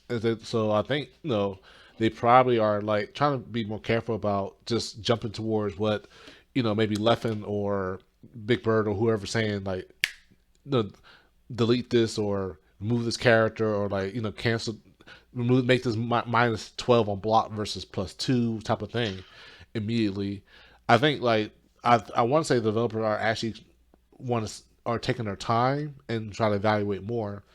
But Mm-hmm. in addition to, Mm-hmm. but yeah, like I said, I know that like the biggest thing they might seem to you say cater for lack of a better word is the top players who are very vocal about it. But I think at the same time, hopefully, it'd be pushed for the players, especially the top players, to say, you know what, okay, this character might suck, or this character's too good, may seem too good, but because the thing for me, my end is that if that character is broken or too good or so forth, or modern controls is ridiculous or something like that, where's that consistent results of the top 8 or the top 3 or whatever? Is that same Mm-hmm. character being used over and over? It's like four lilies is in top 4, as a result, or so forth. Because ultimately, there's what determines the result. What determines to be a patch or whatnot. What you see is the Mm-hmm. tournament results you're gonna see, or just someone the top player saying, "Hey, nerf jury's broken. Nerf DR, the drive rush, no DJs like that." No, because if like I said, people can say a lot of stuff, but do we have a evidence or that type of data to kind of like go along with that? You know, that's the thing I see in my perspective about it. So, but like I said, understandably so, the top players gonna have the most influence about it. But I'm hoping that they just not just look only to the top players as a catalyst or a factor in it. It's also other players who are playing it, and as well as as well as the tournament results to reflect that. Yeah, I mean, if you obviously there's something there'd have to be something. Like you said, when developers they look at the character usage, right? Mm-hmm. And that's why I said that Evo is going to be like that field test because if you have a controlled group of 7,000 plus players playing the game, that is plenty of data to Mm-hmm. work with, right? And they'll look at the most used characters. They go by even now Yeah. when when you go on like online results, they show which characters are being used the most, Yeah. and they kind of want to wonder, well, why are these bottom three characters aren't why aren't they being used like that? What's going on with them? And you don't see these characters in like the top eights of finals and stuff like that. Or he's like, well, there's obviously got to be something wrong with these characters, so we might need to make some adjustments to them to make them stronger a bit later on. And that's kind of the same format they did with with Street Fighter Five, Mm-hmm. where how when when Ed was really, I'll give an example. When Ed was released, he was the one of the worst characters in the game, and over time, he got some adjustments to make him much much better. And towards the end of the life cycle, he became like a top 10 character, top 5 character. In that, Hmm. just off of a few changes, so that could possibly go the same route with characters in this game for sure. But I do feel like they are going to introduce a new mechanic that people Yeah. will not like. I'll say it right now. They're not gonna like the mechanic. I mean, they may call it drive special, where you could cancel a special move into another special move for 2 bars. So just for example, like with Lily, you do like Windstock into immediately Condor Spire, or with DJ, you could do slash into immediately do Jackknife Maximum, like up kicks or something like that. Something wild and crazy, right? But yeah, Hmm. it's just gonna be interesting to see how the game's gonna develop over time. Hmm. I also do think they're going to do like health and damage adjustments. Oh yeah, yeah, yeah. Because there's no way Akuma's going to come out with normal 10,000 10,000 health. That's not possible. I don't see that. I don't see him coming out with normal health. So they'll definitely may make some health adjustments to characters for sure. Hmm. By the time he comes out there, because I think only what 3 characters have different healths in the entire game. I think Yes. was it Zangief has uh 11,000, I think, yeah, at the highest. yeah, Then there's Marissa, who like and then Honda, then right? Honda, and then Yeah, so only yeah. yeah, so only 3 characters having different health in the game just doesn't add up. So, the fact that Ryu and Cammy. smaller, yeah, Cammy have the same health as they may have to adjust that in the future, even if they may have to buff their damage to compensate. But yeah, I could see that. I could see like a overall adjustment to the health system for sure, because you're not releasing Akuma with the 10,000 health. Come on, bro. That's gonna be scary to deal with. Like that's like yeah. The thing is like as much power that he's gonna have is that if of course historically as it goes, yeah, that's gonna be a tank shot. Like why would I need Ken anymore? Why would I need Ryu anymore? I have a shuttle that can take a lot of good decent hits and can do a lot of damage at simultaneously. That's nah. Nah, that won't even that's not gonna work. That it doesn't add up. It wouldn't make sense because like if Akuma came out with normal health, there'd be no reason to play other characters because they're gonna do his move set justice, Mm. and they're especially if he's gonna be the last character for season 1 to be released. So Hmm. he's gonna have all the wild stuff that Akuma previously had, plus then some. Because I look at the design of Rashid, because I was waiting on Oh the boy. trailer to see how they would do Rashid, right? Hmm. And Rashid looks completely he looks different. He Hmm. looks like a different character. So his move sets are like more parkour based there, versus in the previous game it was a bit like he still had the fast rush down type Right, right, right. play, but now his movement has looked like a little bit more emphasis on like doing flips and stuff like More that. So tricky, way more tricky. yeah, yeah, tricky. So I think that's going to be a very interesting to see how they're going to design that character once Akuma and Ed and all once they come out. Oh my So gosh! Imagine a Kuma. Someone said, "Oh yeah, run, Kuma having a one button rage demon." I mean, he literally will. I mean, moderate controls. You know what I'm saying? Hey, Yo, modern demon, let's go. that's Hey, gonna be there it interesting. is. Y'all gonna get the That's modern yeah. That's demons. not. You get the one button Cause fireball, air fireball. Let's yeah, go. that's the other thing you have to consider too. Like the control schemes also have an effect too, and because like some characters, like I said, they lose certain unique normals as a result, and they do less Mm. damage in some of their attacks. Some inputs they don't, and then they're not all the special moves have some simple inputs though, and that was the thing that I really had to consider about.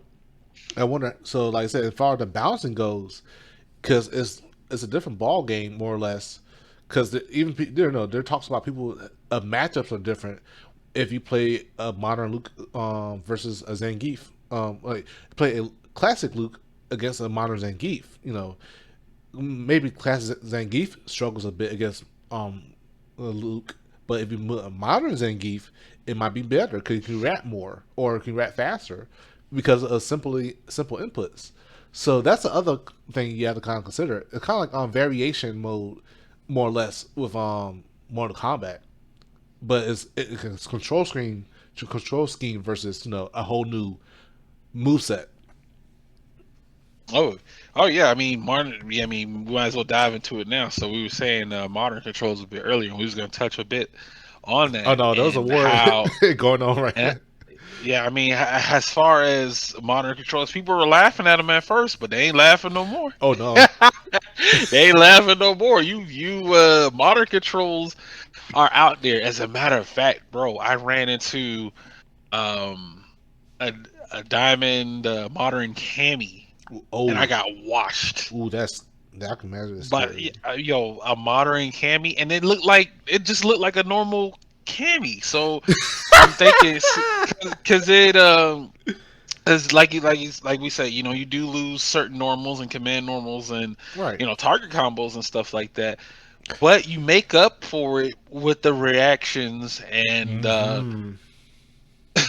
reactions, and you could still do the input for the normal move in modern. So I think if they decide to rebalance modern mode, then they should take away your ability to do the normal input for modern mode, because the Mm-hmm. fact that you could still get normal damage with by doing the special moves, Mm-hmm. I think that's another layer added on top of that. So if you take a character like JP, for example, Mm-hmm. like in modern mode, you look at his move list, he does lose some of his special moves, but you could still do the move regularly and still get the regular Yep. damage on top of the easier Yep. inputs for the other moves. So that's actually ridiculous on top of that. So that's why I was starting to understand that modern JP couldn't be a problem. I could Yeah. see it being a problem What? right now, What? because you still keep the moves. You're still able to do the moves regularly, but you just can do them easier now for lesser damage. And But you can still have that wall of you not yeah. getting in. Yeah. Cause you know what? Perfect example because we actually is in our Discord now. Rush.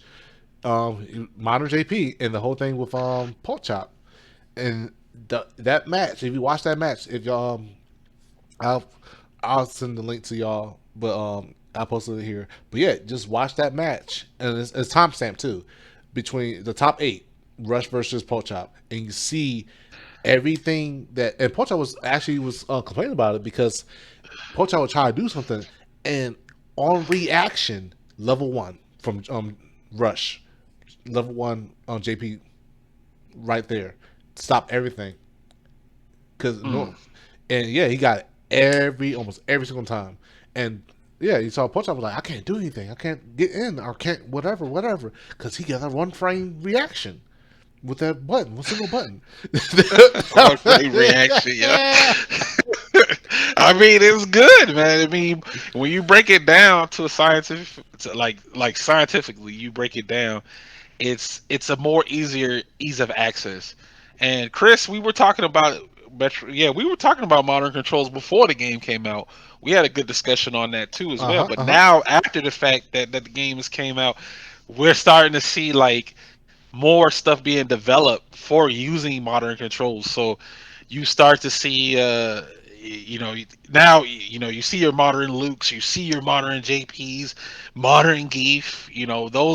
Those are characters out there that can actually do some damage Mm-hmm. in a bracket if you sleep on it. And I guarantee you, if you see somebody pick modern controls at a big tournament like Oh boy. Evo, oh my goodness, they Okay, didn't wait. travel all the way to Evo to not know how to use modern controls. Excuse me. They might do some damage to you. Uh huh. Oh yeah. No, I'm actually looking forward to see it, but of course, like a lot of people was like, yeah, what's the point of having classic if you can do modern stuff the same way? But like I said, they tried to make it where I think the purpose of the modern was not only to make it easier to do inputs, but to see like what you can do and chaining combos and a few. inputs and moves like that with the character and how the character can operate. When you get the basis of it, because once you get the classic of it, you get more access to all the input, all of everything, and it's a lot more that the character can do as a result. Granted, like I said, the modern may not have as much limitations in general, besides the damaged inputs and the missing a few normals, but it depends on the character too. Because like I said, Mm. Zan, it might be great to have a Zangief that is classic and stuff. Can do more damage, and that dude can kill you in 2-3 hits of SPDs here and there. And but you do the 360s and all that stuff. You think then that's like a work. And then hey, there's modern Zangief. I can walk up to you, press a button, grab you. Hey, I get less damage, but I have better chances. I can grab you, and I can react better with it rather than trying to 360 and time it right and all that type of other stuff. Yeah, I can see the point of it.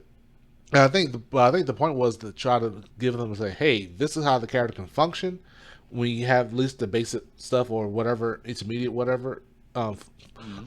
tools at hand. But when you get the classic, you get the full stuff and you can do a lot more. And I I think like their intentions wasn't trying to make it where try to make classic look bad or try to be classic make classic a bit pointless, and that was not the intentions. But yeah, I can Mm. see where, like I said, when Evo happens, there's going to be some modern stuff, and if you see a modern in top six, there's going to be a huge discussion. It's going to be a major talk, or even not in top six, especially top six, but top 16, top whatever, like the two double digits. When it gets to double digits, that's I what. mean, look, Mm-hmm. I've seen. I was watching Master Rank Modern Lily play. Just watching Mm. in amazement and awe because they made the character work in modern mode, and I'm like, bro, how did you get the match? And I looked at all the previous matches. I don't want to put them on blast, but I mean, you can literally just search, the master. You can search by rank and stuff, and you can see the control types that the players are using. But when you watch the matches, it just looks so different. It looks so different. It's like they have such a good basis on controlling the character and just walking up and then just getting the SPD and stuff like that is it's pretty It, amazing, man. oh I'm yeah, not laughing at I don't laugh at modern control players, man. I think they're the ones that you actually need to watch out for. yeah. Well, the thing is, oh, trust me, I'm not. To be honest with you, I'm not actually bothered by it. Mm-mm. I'm, Nope. I have because I've recorded matches. I beat every single modern, and it's like because the thing is where I know how because to me it's ultimately the character for me because I'm like, well, I know Ken can do this and do that. Yeah, you can Hmm. react, you can DP on reaction and stuff.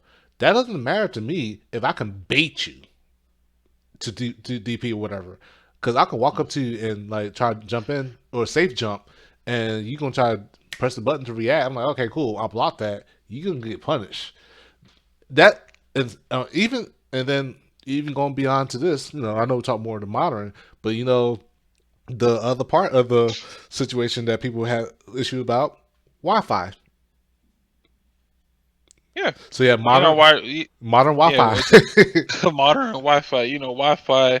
It still has still looked frowned upon, Hmm. man, and of course it's not the most optimal way to play or experience the game. But in the instance where games like, in a game like this where the wireless connection has been pretty decent, Right. so far it just you kind of just you play with it, but tournaments definitely are not going to allow online tournaments definitely are not allowing No, that they're not. that Wi-Fi to enter the stream because if you allow the Wi-Fi, I mean, you open up Pandora's box at that point because all Hmm. types of coat hanger connections are going to start coming in and stuff.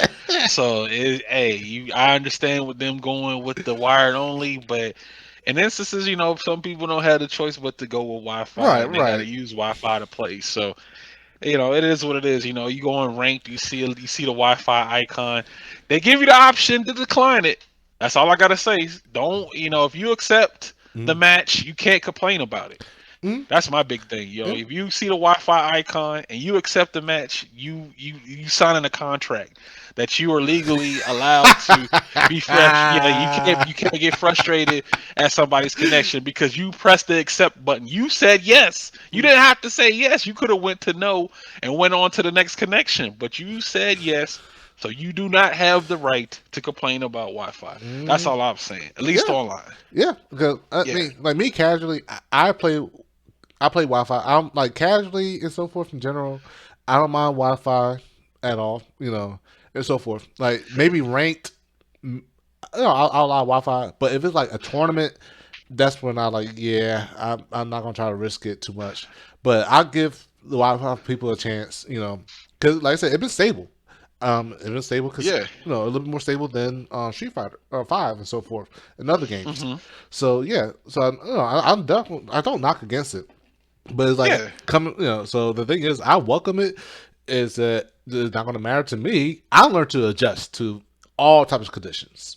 So that's why when it comes to modern or comes to Wi-Fi or you know 5 frames of input lag, 3 frame input lag, whatever like that, I learned to adjust it, so forth. And thing is, I beat people in so many conditions that I'm not bothered by it. But Hmm. as far as discussion wise, for what we're talking about now, for modern controls, we might see a little bit of adjustments here and there. We might see the adjustments in the mechanics in the drive system, and may Hmm. see the capture adjustments. I think, like I said, Evo will probably be that catalyst to that ultimate tournament to say, okay, this is how people thought about the game. Ultimately, this is how the results are. Here's the results. How are we going to fix it?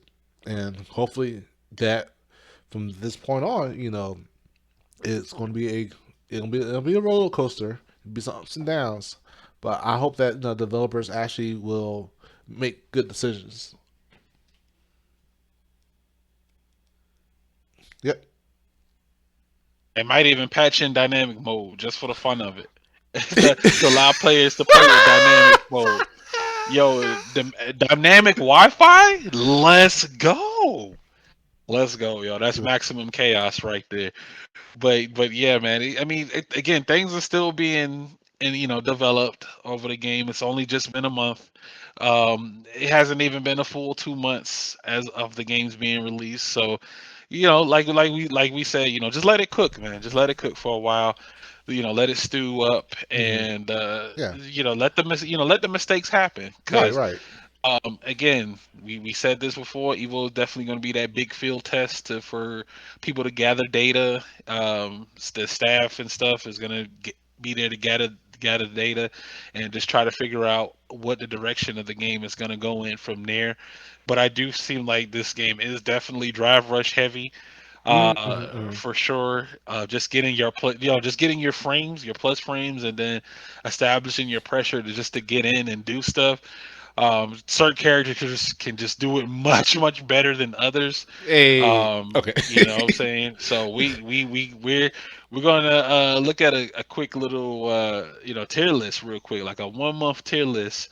I'll do mine and then you do yours. I mean, I guess I can go first then. Oh, While you think about it actually, for you a know bit. what? I can just pull up the tier list maker and Are just we gonna do a live? yeah, we can do that live. Whoa. Yeah. Whoa. Okay, that was a curveball right there. I was not expecting that. I thought it was just gonna be a quick little give me Well. your top three and give me Oh. your top Oh. three and your Oh. bottom three. Oh no. You know what? Yeah, because that does take a lot of time. Because yeah. Yeah, that Okay. would take some time to we could do it for I'm down to do it for like a future episode though. For sure. All Do right. like I when will. we can go through it. Okay. Okay.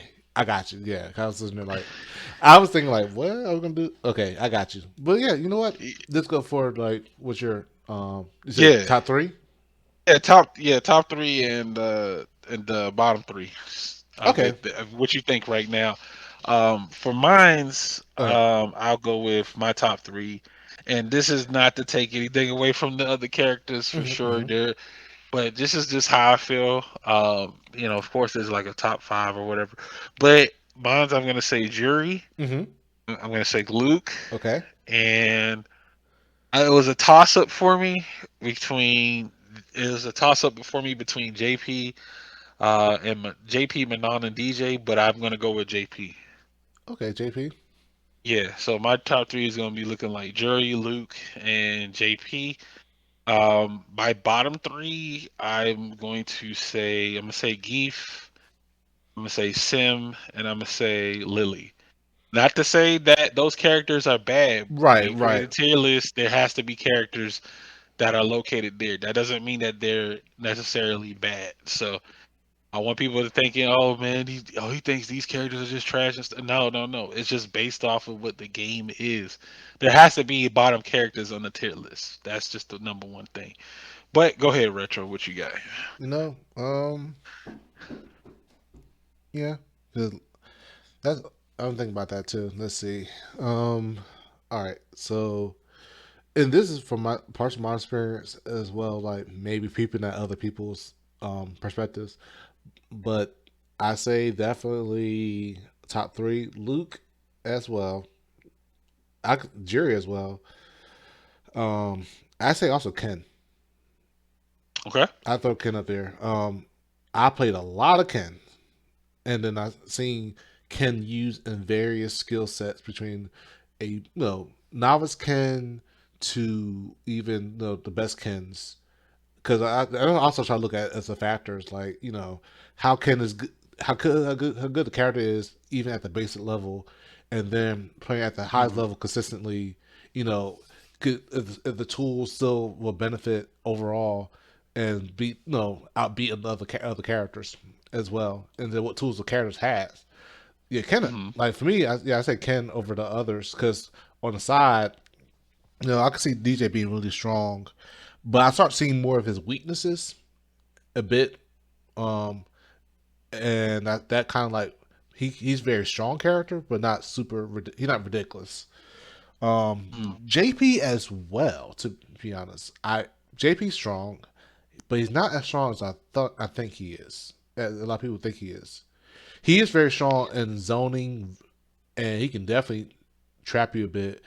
But I think like it's so many characters that can get in, and like Mm-hmm. he struggles a bit with that, even with the amnesia, because that's the thing is like he has a way to get out. Amnesia kind of stops things a little bit, but if you just do like light attacks or safe moves or whatnot, it still could or throw you can still throw him afterwards or whatever. So you can negate it. There's many ways to negate that situation. So he really struggles with that. And there's many characters that has ways to get in. And I think with the drive rush helps out with that Mm-hmm. situation. So he's very strong otherwise in other aspects. Yeah, Luke definitely all around. Like I said, since even Street Fighter Five, the end of Street Fighter Five life, he's not crazy ridiculous. But and I think that's the other thing for all the other characters. They're not crazy ridiculous, but they have very strong tools and how the system mechanics benefit them a little bit more than others. That really would like the big determinants too.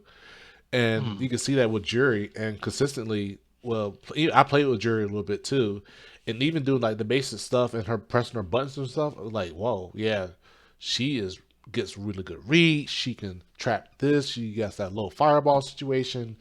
Like because they kind of amplified. They gave her back a lot of like Street Fighter Four stuff, and then they gave her and put her a new level. That's how I feel about Jury. And I wasn't sure how dangerous she could be until I had her in my hands and mess around with her, and Mm-hmm. then watch all the other Jerry players like play her, and not even the CEO, but like watching Chris. Like Chris is like no, and this is the I said I'm not discrediting Chris and stuff, and not saying you get carried by Jerry, but the way Chris is playing and the way Jerry is like is strong, very strong. I mean, those again, those characters, that we're mentioning. I mean, they're all well rounded. Mm-hmm. Of course, the third spot that I had said it would be JP. I Mm-hmm. mean, that's kind of up in the air for discussion. But Right, right, again, this right. is only just Mm-hmm. like a top three opinion. Yeah. It's not. But these characters, I do feel like they offer something both at a, they're both really well rounded, right? You Mhm. could definitely see these characters winning tournaments, placing really high at events, and just because of their overall kit is just so much strong. And then Right, right. like we touched on earlier, as far as drive rush being the mechanic for pushing offense into this game, those characters are kind of do it the best. They both have the low forwards. Luke's low forward kind of pushes him forward Hmm, too hmm. while he's doing it as well, so that allows him to extend, even more combos and things like that. So it's just goes to show you how Capcom is going to try to balance this game going forward. Is that they're going to take a look at these characters and say, okay, maybe this is a little, maybe this is a little too strong here.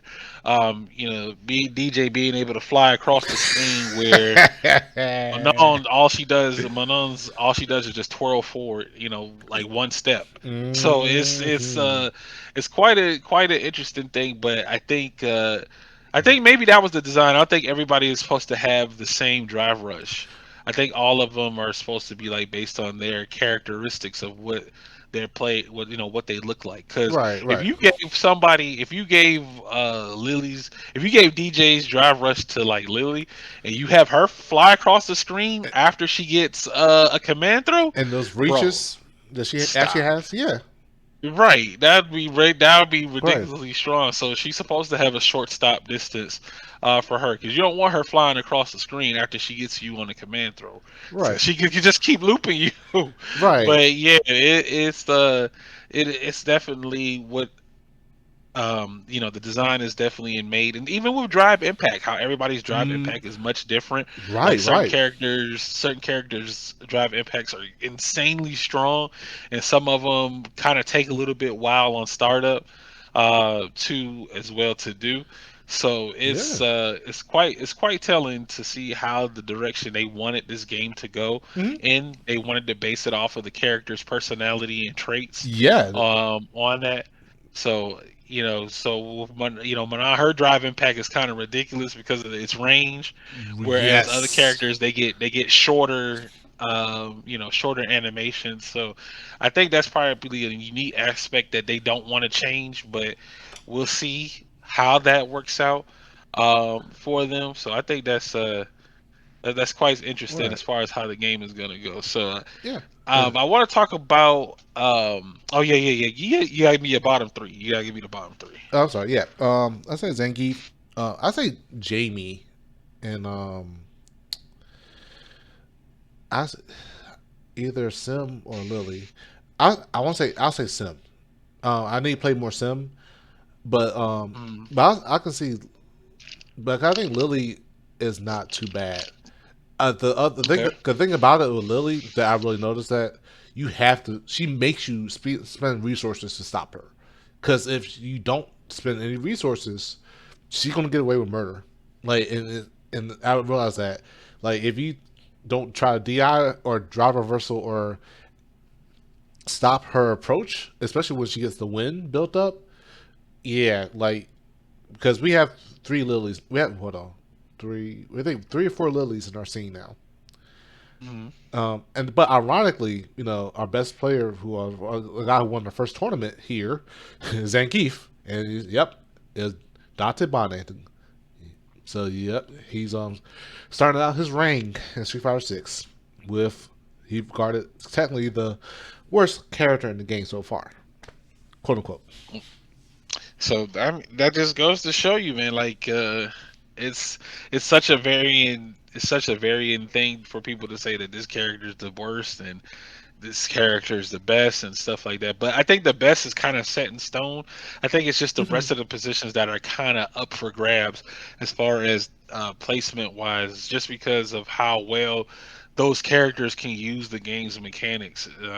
For some reason, like for Geef, you said Date Bane won a tournament with him, and for Geef, he for some reason has a slower recovery time while he's in burnout. I don't know Yeah, why. I, that I don't know why they gave. I don't know why he has that, but I would like to think. I think that was an intentional design choice because Yeah, because same. muscle fatigue. His character, he's all about muscles and stuff. So that's what I was thinking. Maybe they was basing that on muscle fatigue or something. And he was in burnout. He gets in burnout longer. I don't know, Oh no, yeah, but yeah, but yeah. yeah. But I also think that might happen because the other thing that affects balance of the characters and affects what happens um, is the characters themselves. Like I said, Marissa is a DI killer, more or less, because she has a lot of moves that shuts down DIs as soon as you try to throw it out there.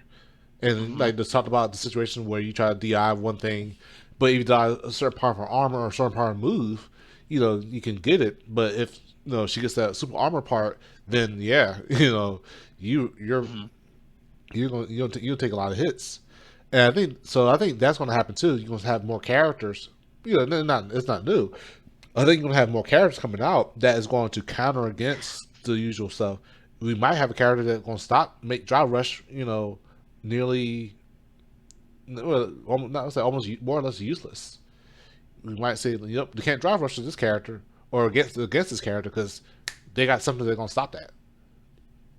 I mean, take a look at Aki. When Aki drops, she'll be the only character in the game with poison. Her character seems to be based around what Fong used to be. If you in World Tour mode, you actually can see that there's a poison mechanic in the game. Mm-hmm. Your character whole goes purple and stuff like that. So, and also I think that's a lot of things that if you play with, of course you say you play World Tour mode, Mm-hmm. but if you're playing World Tour mode, you can see elements of how the future characters are going to come out. Like you can see like the unique stances, the unique special moves and stuff. Um, they're all at first you would think, okay, this is just like a World Tour game mode type thing, but the fact that there's a poison mechanic in there, you can already see like, okay, Aki's about to come out, so this is just how the poison is gonna look. They'll still be all purple and stuff. Mm-hmm. So Right. I'm kind of, I'm very interested to see. I mean, more than likely we'll get that at Evo with her reveal trailer after the finals. Maybe we'll see all the. I hope we see all the characters. Yeah. Really, to be honest, I think that'll be like they show us clips from all the rest of the season one, and then probably give us a sneak peek at what season two could be. But that's wishful thinking. I don't want to jump too far ahead. We only like a few weeks away from Evo. So it's just around the corner. So yeah, 7,000. I mean, I think I sent you the one with the numbers. Yeah. Give me. Um, Mm-hmm. yeah, with the numbers of the entrants from Evo 2 as well. I mean, God dang, that is a lot of players, yo. Yeah. That is a lot of players, yo. 7,000 is 61. So we were people were kind of betting on what the DQ numbers Oh could boy. look like, because I know the DQ numbers are gonna go crazy in there. He says he's like, it's not gonna actually be 7,000 and something players. It's gonna be more like maybe 3,000 or something, and then all the rest of them gonna be DQs because there's gonna be too much chaos going on or what's happening in the venue right there. So yeah, you Man. guys can see the numbers right there of all the final entrants for Evo, man. Shouts to, of course, shouts to Marvel or making they breaking their history too as well for their entrance. But yo, 7K. Just imagine just being a TO for something like that, bro. You'd have to be. It'd have to be. You need at least what, 15 or 20 something TOs to make something like this coordinate and run well or something. I don't know, man. Yeah. Because Retro, talk to me. that is 14,221 matches. Just Dang. that's including the double. It's double elimination too. So thing. I forgot someone made a calculation. You had to win at least I think 17 or 18 matches in winner side to make the grand finals.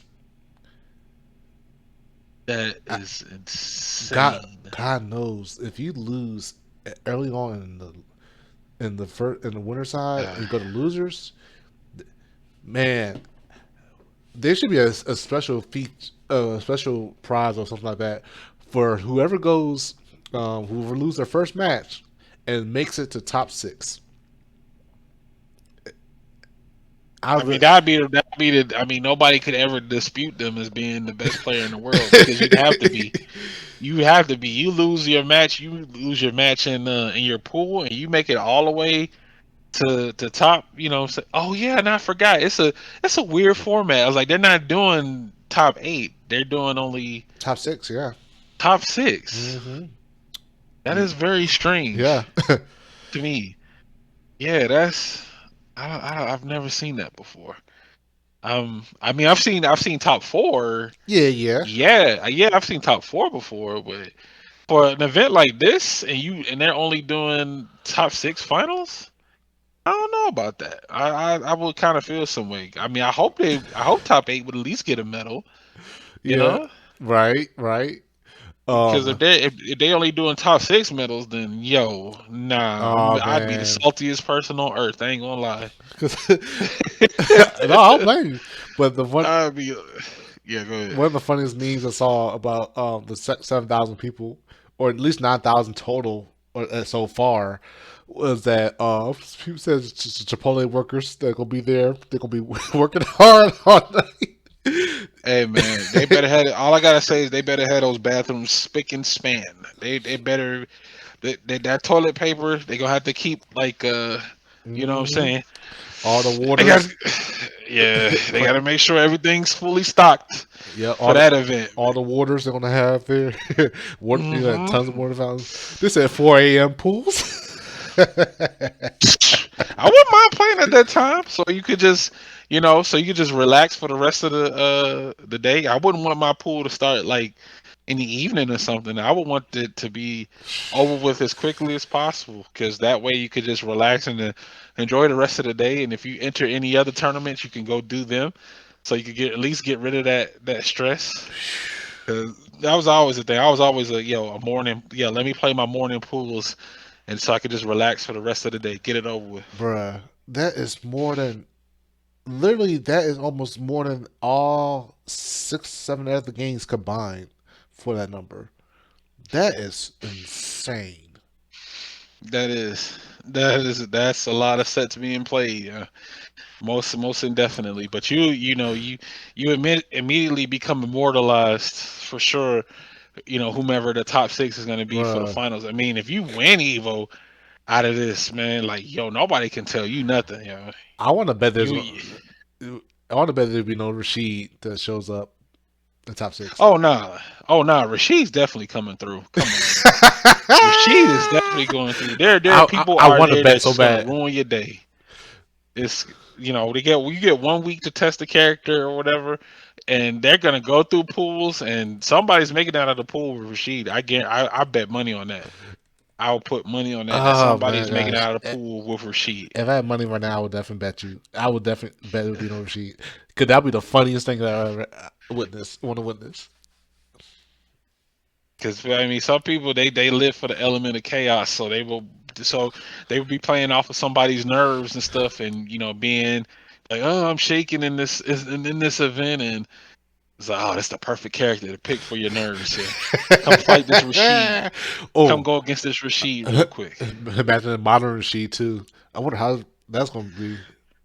Right, that's another thing, Oh man. my gosh! Dynamic Rashid. I don't think they ready for dynamic Rashid. Oh Let's my go. god! Where the computer decides what's the best to do. Sheesh. And I already know level 8. I think that would be a challenge. Beat level 8, Rashid. Oh, dude. Cause no, that was a CPU level 9. I think 9 is the highest, right? It's eight. It's Or eight. is It's it? eight. It's 8. It's 8. Okay, But yeah, yeah. actually, I did want to speak about a little bit about that because I like how they programmed it. It's odd because it's like more human ish. It's like the way it says like because it felt like it's natural to fight against. Like it reacts certain things and so forth. It's like on cue and you can program it's programmed a certain way. And but there's ways you can it actually ways to beat around it, but you can see a lot that what the character could do as a result is amazing. I love the CPU. Oh man, they definitely read your inputs, man. They read and react to what you do. You can't jump in on them. You can't. Right, You know, right. they take throws. So it's a really it was. I mean, that was great during the beta, man. Just playing against level 8 CPU, just to get some practice in and stuff. So they definitely kept you on your toes for that. But I mean, we were talking about events, right? We were talking about what evil could potentially be like, and Rashid destroying hopes and dreams. I want to talk about Uh huh. CEO real quick, because I Oh yeah, remember, yeah, cause I yeah, yeah. do, yeah, because I do see people in the chat talking about CEO. So at CEO, the first, I think that was the first U.S. major for the game Mm-hmm. to come out. Shouts to Mena for, winning with Blanca there, and putting question marks on people's tier lists. Oh, Yeah. now this character's top tier because it's Blanca. He Uh won. huh. He won. He won the major. That's all he had to do. But there was an incident, right? So, and this is actually could relate to what you guys got going on down there in Macon, because this is called event safety. There was a kid, right? There's a kid at Evo during Dragon Ball Fighter Z who kind of raged at CEO. It was a kid, like, think like 16 year old or whatever. There was somebody named Callie Mack had posted a video, I guess during the set. Mm-hmm. There was a bit of a safety concern, because I think afterwards the kid kind of like exploded with anger and just Yep. like, getting ready to like hit, swing and go crazy and stuff like that. And apparently it wasn't the kid's first time acting like this in a public setting, and that kind of raises an eyebrow towards venues and safety concerns. Because anxiety and stuff like that, um, people can get from just watching that particular clip, and you don't know how people are going to react in certain situations and stuff. Yeah. So yeah, as a TO, how would you address something like that? What would be your decision? What would be the decision you'd make in a situation like that? You have to take him, put him out. Just tell him, warn him about his behavior, and put him out. Because that was he. Because the thing is, he was at an age where you understanding about how being angry about something that's not worth being angry about, and to and it because like I said, Jabali did exactly what I would have done too. I would have confronted him about it. I said, "Hey, you ain't starting no fights in here, and I'll be escorting you out." And said, and to tell him reason why, and so you let Mm, tell him to control your behavior, and make sure that anybody else that knows him and whatnot, to make sure he doesn't try to do anything like that causes any more issues. That's a mm, simple thing, because ever since we did a lot, because we had to ban people and stuff, in the past, and for crazy reasons. And it's where we are at the point as a community, we're not taking any more BS or any more mess like that. We're going to confront the person about it, call them out on their mess or their behavior, and escort them out. And say, if you can't get yourself together, you're not welcome back. And when you need to calm yourself down and you need to say, okay, look, I'm sorry, I shouldn't get upset about it. Why I was upset about it, blah blah blah. mm, You want to talk about it, that's fine. But for the time being, any of that type of behavior, mm-mm. We're not. We're at a point now. We're not trying to accept any type of behavior or tolerate anything that's causing harm to others, or especially harm to themselves too. And like I said, mm, we're and also conduct ourselves in a manner that is going to benefit and be good for the people. Because like I said, that could have got worse, but thankfully with the reactions of the other players and the security and the TO, the person had to get escorted, and it's up to that person to make the decision whether they want to change their behavior or they're going to keep acting like that for the rest of their life. mm. Because it was an immediate decision to like Mm-hmm. remove that Yep. individual. It wasn't like, oh, we're gonna give you a warning and just don't do it again. Right. It was like, yo, he has to go now. Yeah. Like, that was it. And I like that kind of stern behave. That stern judgment, because again, you just don't want a repeat of that situation, because Correct. that individual can still be upset, and he could still cause an issue Right. later on in Mm-hmm. the event. And you just like, hey, well, why didn't you remove him from the venue in the first place, right? Right. So the fact that it was an immediate decision, okay, we got him up out of there.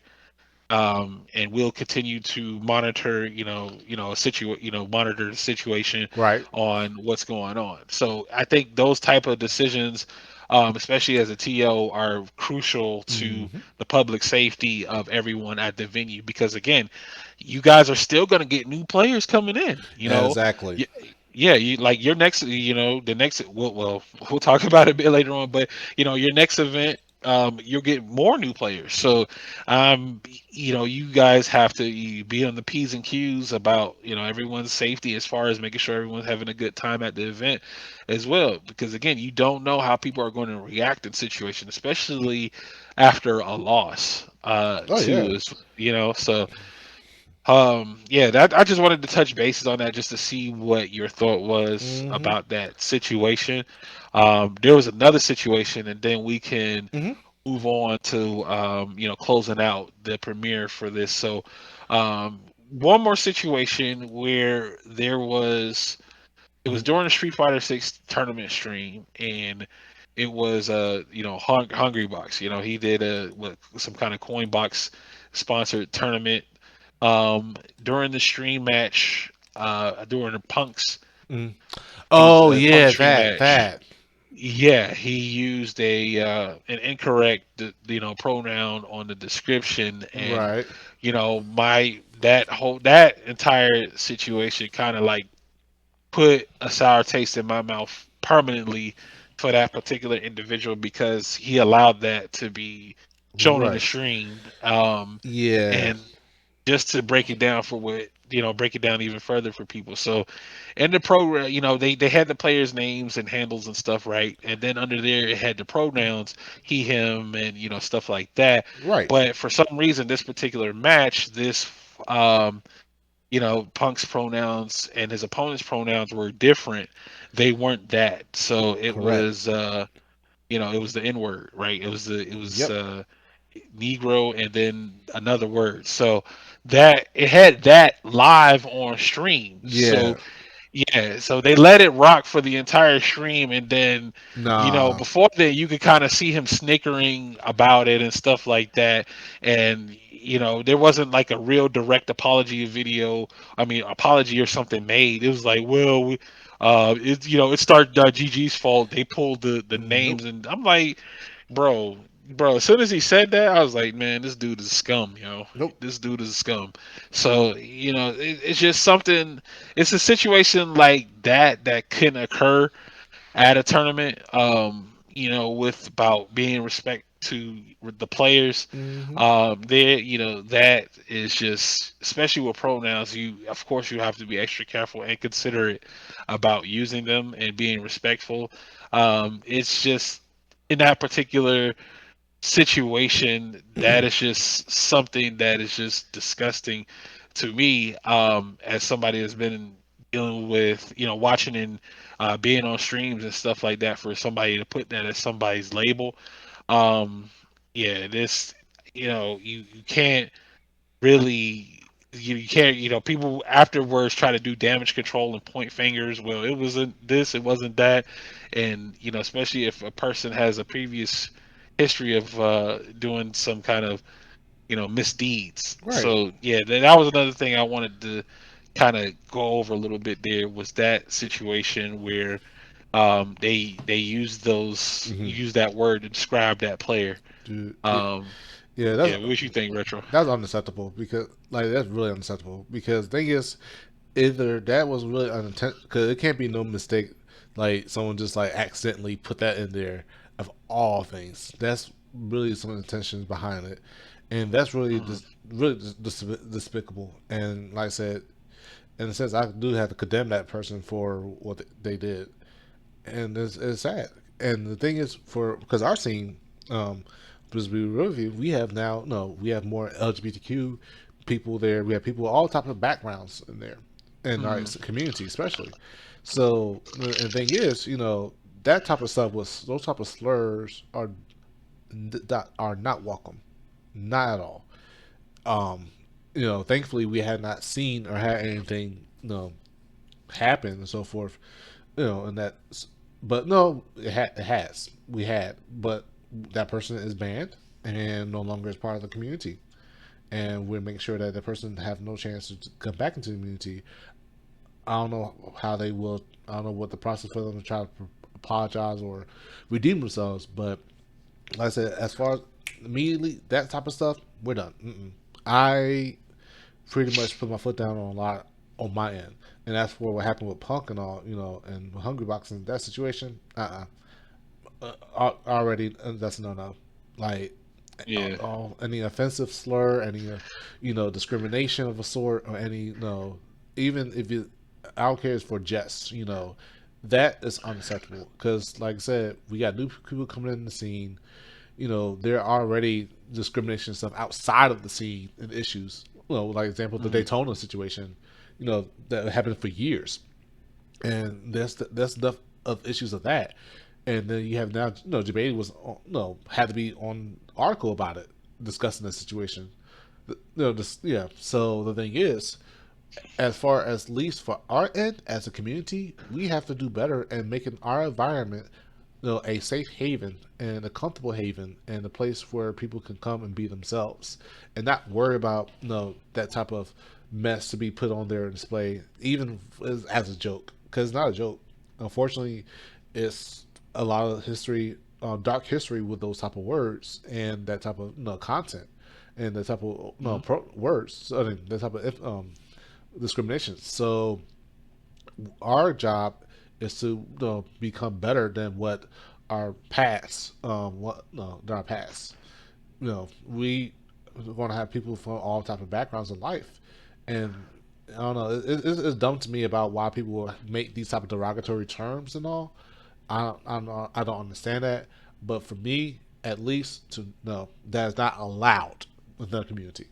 So shame on the person who allowed that to happen, and along with everybody else that thought was okay and thought was funny. Yeah, that's just a very, very unfortunate situation that occurred with that particular event. Um, I will not be supporting that or entering that Mm-hmm. particular tournament, or dealing with that individual and staff. But if people want to do so, that'll be on their own volition. But as it stands, there's just no respect given in regards to that particular situation. So we're gonna move on from there. We're getting ready to wrap up the season 3, episode 1 premiere. I hope you guys have been enjoying everything that we've talked about so far over the last past 2 hours.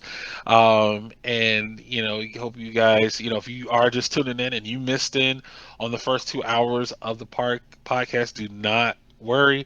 It'll be archived for your listening pleasure at your leisure later on, there by Sir Retro himself, Mm-hmm. the man behind the ones and twos. Again, thank you, Sir Retro, for joining me on this journey. Season 3. Hey, let's Wow. go. Let's go. Wow. I mean, we might have to even look towards, maybe some merchandise someday. I don't know. I don't know. I don't know if we got to that level just yet, but I feel like we kind of getting there, man. We kind of getting there with the podcast. So these have been very entertaining to go through and listen, even just old episodes, talking with the older guests. Sometimes at times I can go back and listen to it while I'm working. And just it just feels like a fresh new episode when I listen to it, because I kind of like, dang, I forgot we talked about that. Oh, wow, yeah, we Mm-hmm. we did mention that. Okay, all right, and just we just go through from there. So we had so many different guests here that kept us entertained. We laughed. We talked about some serious business and stuff. And I'm just looking forward to the future, man. I'm very excited. I want to try the main thing is try to get more new faces in for season 3, before we bring it back our older guests, because I know some people wanted to come back and do like a follow up recap. They he's like, hey, yeah, when y'all doing this again, let me come back on there. But right now, I'm gonna try to focus on getting new faces in. So again, if you guys are interested and you want to join in on the podcast, please excuse me, please contact either myself or Sir Retro. Mm-hmm. We'd be more than happy to make arrangements and coordinate it for a future episodes. But generally, this is the time. Um, We normally host these like around 5 p.m. or Mm-mm. 7 p.m. Eastern Standard Time. This was a bit earlier today because there's a tournament later on that I have to commentate for Untamed Gaming, so I'll be doing that. Mm-hmm. And again, unfortunately, we couldn't have our guest join us today. It's all good. We're just gonna keep moving here. So I'll work on trying to also get the next guest in line for episode two. Yep. But I hope you guys have enjoyed the season one premiere. Sir Retro, before we get out of here, is there anything else you wanted to talk about or address for right now? As far as I know, I think um, it's. I'm excited for this new generation, this new era of the competitive scene, especially for Street Fighter. Um, of course, like I said, our scene has blown up tremendously, and it's crazy how um, how much has grown over the years, and still seeing the Atlanta people, the 4-4, y'all guys data, and so much to still keep it going as much as we're entering, and then Savannah, Coastal Conquerors, FGC, and of course the Zone Breakers, FGC. Shout out to all of them. We're really expanding, so forth. So to all of those who are new and those who are here in the chat are new to the scene, welcome, welcome, welcome. No matter who you are, as long as you operate in good manners and conduct a good behavior, and treat everyone well, and definitely keep want to learn, enjoy, just play the game and have a good time. You're welcome within the community, and thank you for all the support. And I love you guys. And feel free to talk to us. If you need to, hey, I had a long day, and so forth. I need to talk about it, or you know what, I'm not sure if I can do this, or hey, I'll tell you that I got a good job now, or whatever. Please, just talk to us. We're not just only just players, we're also people. Say it one more time, Retro. Like I said, we're not only just players, but we're also people. There it is. There it is. You heard him. You heard the mayor of Macon himself, yo. And I'll back him up on that 1,000%, guys. We're not just Mhm. again, we're not just people just talking into the mic, man. We wear many hats. We've been doing this for years, and again, if you just want someone to speak to, just hit up me or Retro, and we'd be more than glad to listen, man. But go ahead, Retro. You can finish. Yeah, I know you good. That's pretty much about it from me and my end. But like I said, shout outs to everyone here. Shout outs to Chris, Aftercast, Chato, um, who? Oh yeah, Met Panther. Shout outs to people in I the saw, chat. Whew. And I probably other saw, people. I saw Warden. Warden, yeah, Warden. Yeah, Warden. He's been there. He was also our day one. Yeah, He was Warden. also our Mm-hmm. Warden and FGC Chris, the goats. Yeah. Shout outs to Musa too for. Yo, Musa, yeah, FGC Musa, yo, the almost Daigo Slayer. He joined us today too. Yeah, Def the Kid Let's go. from Augusta. I see you. Retro Woe, good to see you again. So, like I said, shout out to all y'all that tuned in. And like I said, also, of course, looking at the same thing, D3 King, who was here earlier. And we got some other people. Okay, got some new people that's checking in on us. So, thank you guys for tuning Hmm. in either way. Yeah, of course, we got more announcements, I think, concerning about Denson and the tournaments that's coming up. Yep, that's a part of our announcement lineup. And so, Retro, if you do not mind, let's begin Sure. the Yeah, announcements. so the first main one that we definitely want to talk about is not the tournament, but it will be second way into it. Is that we will have, for those who don't know that he unfortunately passed away earlier this month, and there will be the funeral will be held in Alpharetta, and of course the details are there, what time it starts. So if you guys are in the area and like to pay a visit, pay respects, send condolences and love to the family and friends and the community, definitely tends to do so. Definitely, as an amazing player, we're going to miss him very, very, very much. So a light and beacon within the community for sure. If you definitely met him or got a chance to. for sure. Mm. And like I said, in honor of that, we're going to believe Data FGC is going to host the Plus Two Block. You can go more in details about it if you know. Yep. So this will definitely this will be a memorial tournament with all the venue proceeds to be donated to the to Denson's family. There, the sign up link is already live. We already got a few players signed up for it. Of course, more will sign up closer to the event time as well. And it's just a memorial event for Denson. There'll be like raffles and giveaways and stuff like that for just to celebrate the life of this amazing person. Um, and I'm pretty sure they'll, may even see some footage. They may even have some footage playing of, Mm-hmm. Denson in some matches at the venue. It's it'll be definitely a very emotional event, for sure for people that go. I'm sure his friends and family will be in attendance to that event just to celebrate the legacy of him being a fighting game player and for something he enjoyed doing. And this is just our way to give back to that is by hosting this particular event at the location. I'll be in attendance for sure, and just pressing some buttons in Denson's name, man. Yeah.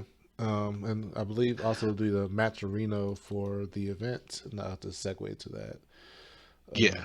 So so the Maturino link for the event is also live if you were not able to make the event and want to contribute, um, to this to Denson's fund here for the family as well. All those proceeds go to that. This is just a fundraiser memorial event for him, there to help with expenses and things of that nature. That link is live for the Matcherino. Mm-hmm. There, if the link is in the chat, let's see. I don't. Oh, let me double check that. I think. Yes, yeah, I think I had sent it to you the link directly. Okay. Yeah. So Yeah. If you put that in the chat, yeah, I can um, definitely do that right so now. yeah, appreciate that. Uh huh. So yeah, so people click on that link, it'll take you to more details and information about the Metrino. It even has a link to I think the tournament signups as well. Yeah. So Mm-hmm. yeah, so that tournament will be next Saturday at I believe starting at 11 a.m. Mm-hmm. So it starts a bit earlier than usual. So you'll have to adjust your times accordingly. But yes, I will be in attendance for that, just to try to go out there and just press some buttons once more there on there, for Denson. And just again all around, great player. Shouts to Denson, man. Rest in peace. The community loves you, they respect you, and rest easy, man. And like I said, last but not least, of course, he has his merch up on the website.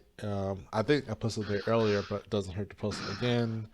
Like I said, definitely, you want to buy and support the family still with the merch that he has, the awesome merch that they made for him. There's the link in the chat. So definitely go to the website and support his merch. All right. Yeah, there it is. You guys can check out the site if you want to, and just take a look at the wares in that shop. But yeah, that'll be it. Hope you guys enjoyed Mm-hmm. the episode. Let's retro. You have more One more. announcements after that? Yeah, Yeah, okay. there you go. I'm sorry. Yeah, Mhm. on the same day though, of course, fortunately, a bit unexpected, but we're gonna also have our Nerds Cup happening on at Reboot. It actually was originally going to be in a different location, but they relocated it to Reboot itself. So next Saturday, we'll have Street Fighter Six Good to Gear Tekken 7 tournament. It starts at 2 for Good to Gear, then 4 for Tekken, and then 6 p.m. for Street Fighter. So if you're not in up north and so forth, and you're not visiting or the data or whatnot, and if you're in Macon, the Middle Georgia area, and you want to come to a closer tournament, you're more than welcome to come to this one. But definitely, if you like to go out to Alpharetta and go out to Stone Mountain and support the landing scene, and of course in honor of Denson, please definitely do so. We will not hold it against you. We understand because he was important to us as much important to you. All right. Well, there it is. As far as announcements goes, for events from our end, once again, want to thank you all so much for tuning in to the season one premiere episode. Mm-hmm. At Sir Retro, where can the good people find you at? Of course, you can find me on all types of social media, or on Twitter, SirRetro08. Same with Instagram, same tag. And of course, you can find me on Discord and also on Facebook. Just Kirkland Dent Jr. You can add me, and of course, have any questions, chat, hang out, whatever. Feel free to do so. Of course, if you want to reach out to me about being our guest on the next episode of I Got Next, then definitely the link is right there too. So you can there's a form to sign up, or you can talk to either me or Shadow Ace, and so we can find you, Shadow Ace.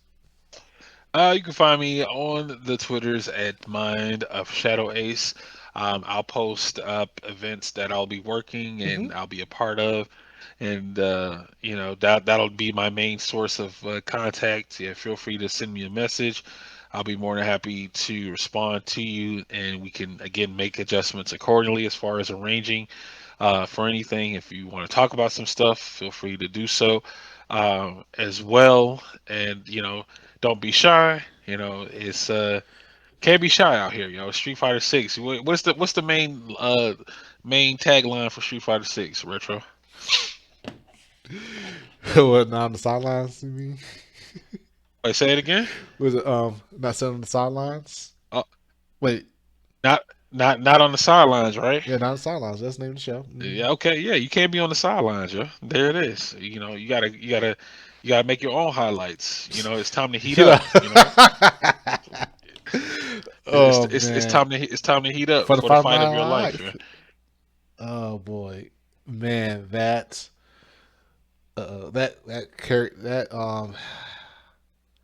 thing carry on that just really just stuck.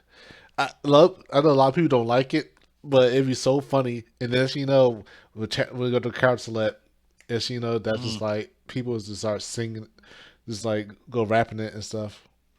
I mean, I'm waiting for the day where there's an event where the whole crowd just sings it word from word. I want to pay. I'd pay good money to see that. Oh, Like bro. like it's time to heat up for the fight of my life. Da, da, da, da, I you know hope, what I'm but saying? at least the people like to do the yeah part when they do the verses. Go to the verses area. Like yeah, yeah. We start yelling that now, so that hype is up for sure. That's yo. I'm telling you, like when that part comes on and the crowd isn't pumped, then something's wrong with the venue. Something's wrong with everybody in there because that is the most, especially like during a high intense match before it starts, and then shame on people that skip that sequence, that press start. Every time I see somebody press start and if I'm playing against them, I will look at them and then I'll just shake my head. Yeah, I'll shake my head, uh, yeah, because because I you get want to some, hear the yeah. Yeah, yeah, yo, you want to hear that? Then you want to get something that'll, bro. get you a little pumped up a little bit. So please, out there, don't skip the yes. Never skip the yeah. Okay, you Yep. let that rock. You let that play out, so it can psych you up for your match. Oh my gosh. Yeah, but yeah, that'll be it from us, man. I hope you guys again enjoyed for the season one. Oh, they go Blender Ben right there. We were talking about him earlier. But yeah, you missed out on the good convo, but it's all good. Again, Hmm. this will be archived for your listening pleasure a bit earlier. You know what I'm saying? Excuse me, a bit later. So thank you all so much for tuning in to the season one premiere broadcast for the Street Fighter I Got Next podcast series. This has Hmm. been Shadow Ace and Sir Retro. You guys have a good night, Sir Retro. If you want, you can redirect the people to another place. Yeah. Yeah, for now, we got Knuckle Dudes that's actually doing a watch party for the Brussels and Defender North. But of course, definitely check him out, support him. Strong God player, and definitely all around good person. So yeah, I'll see you guys over there. But until then, y'all guys have a great rest of the day. So yep, this is So Retro and Shadow Ace. Deuces.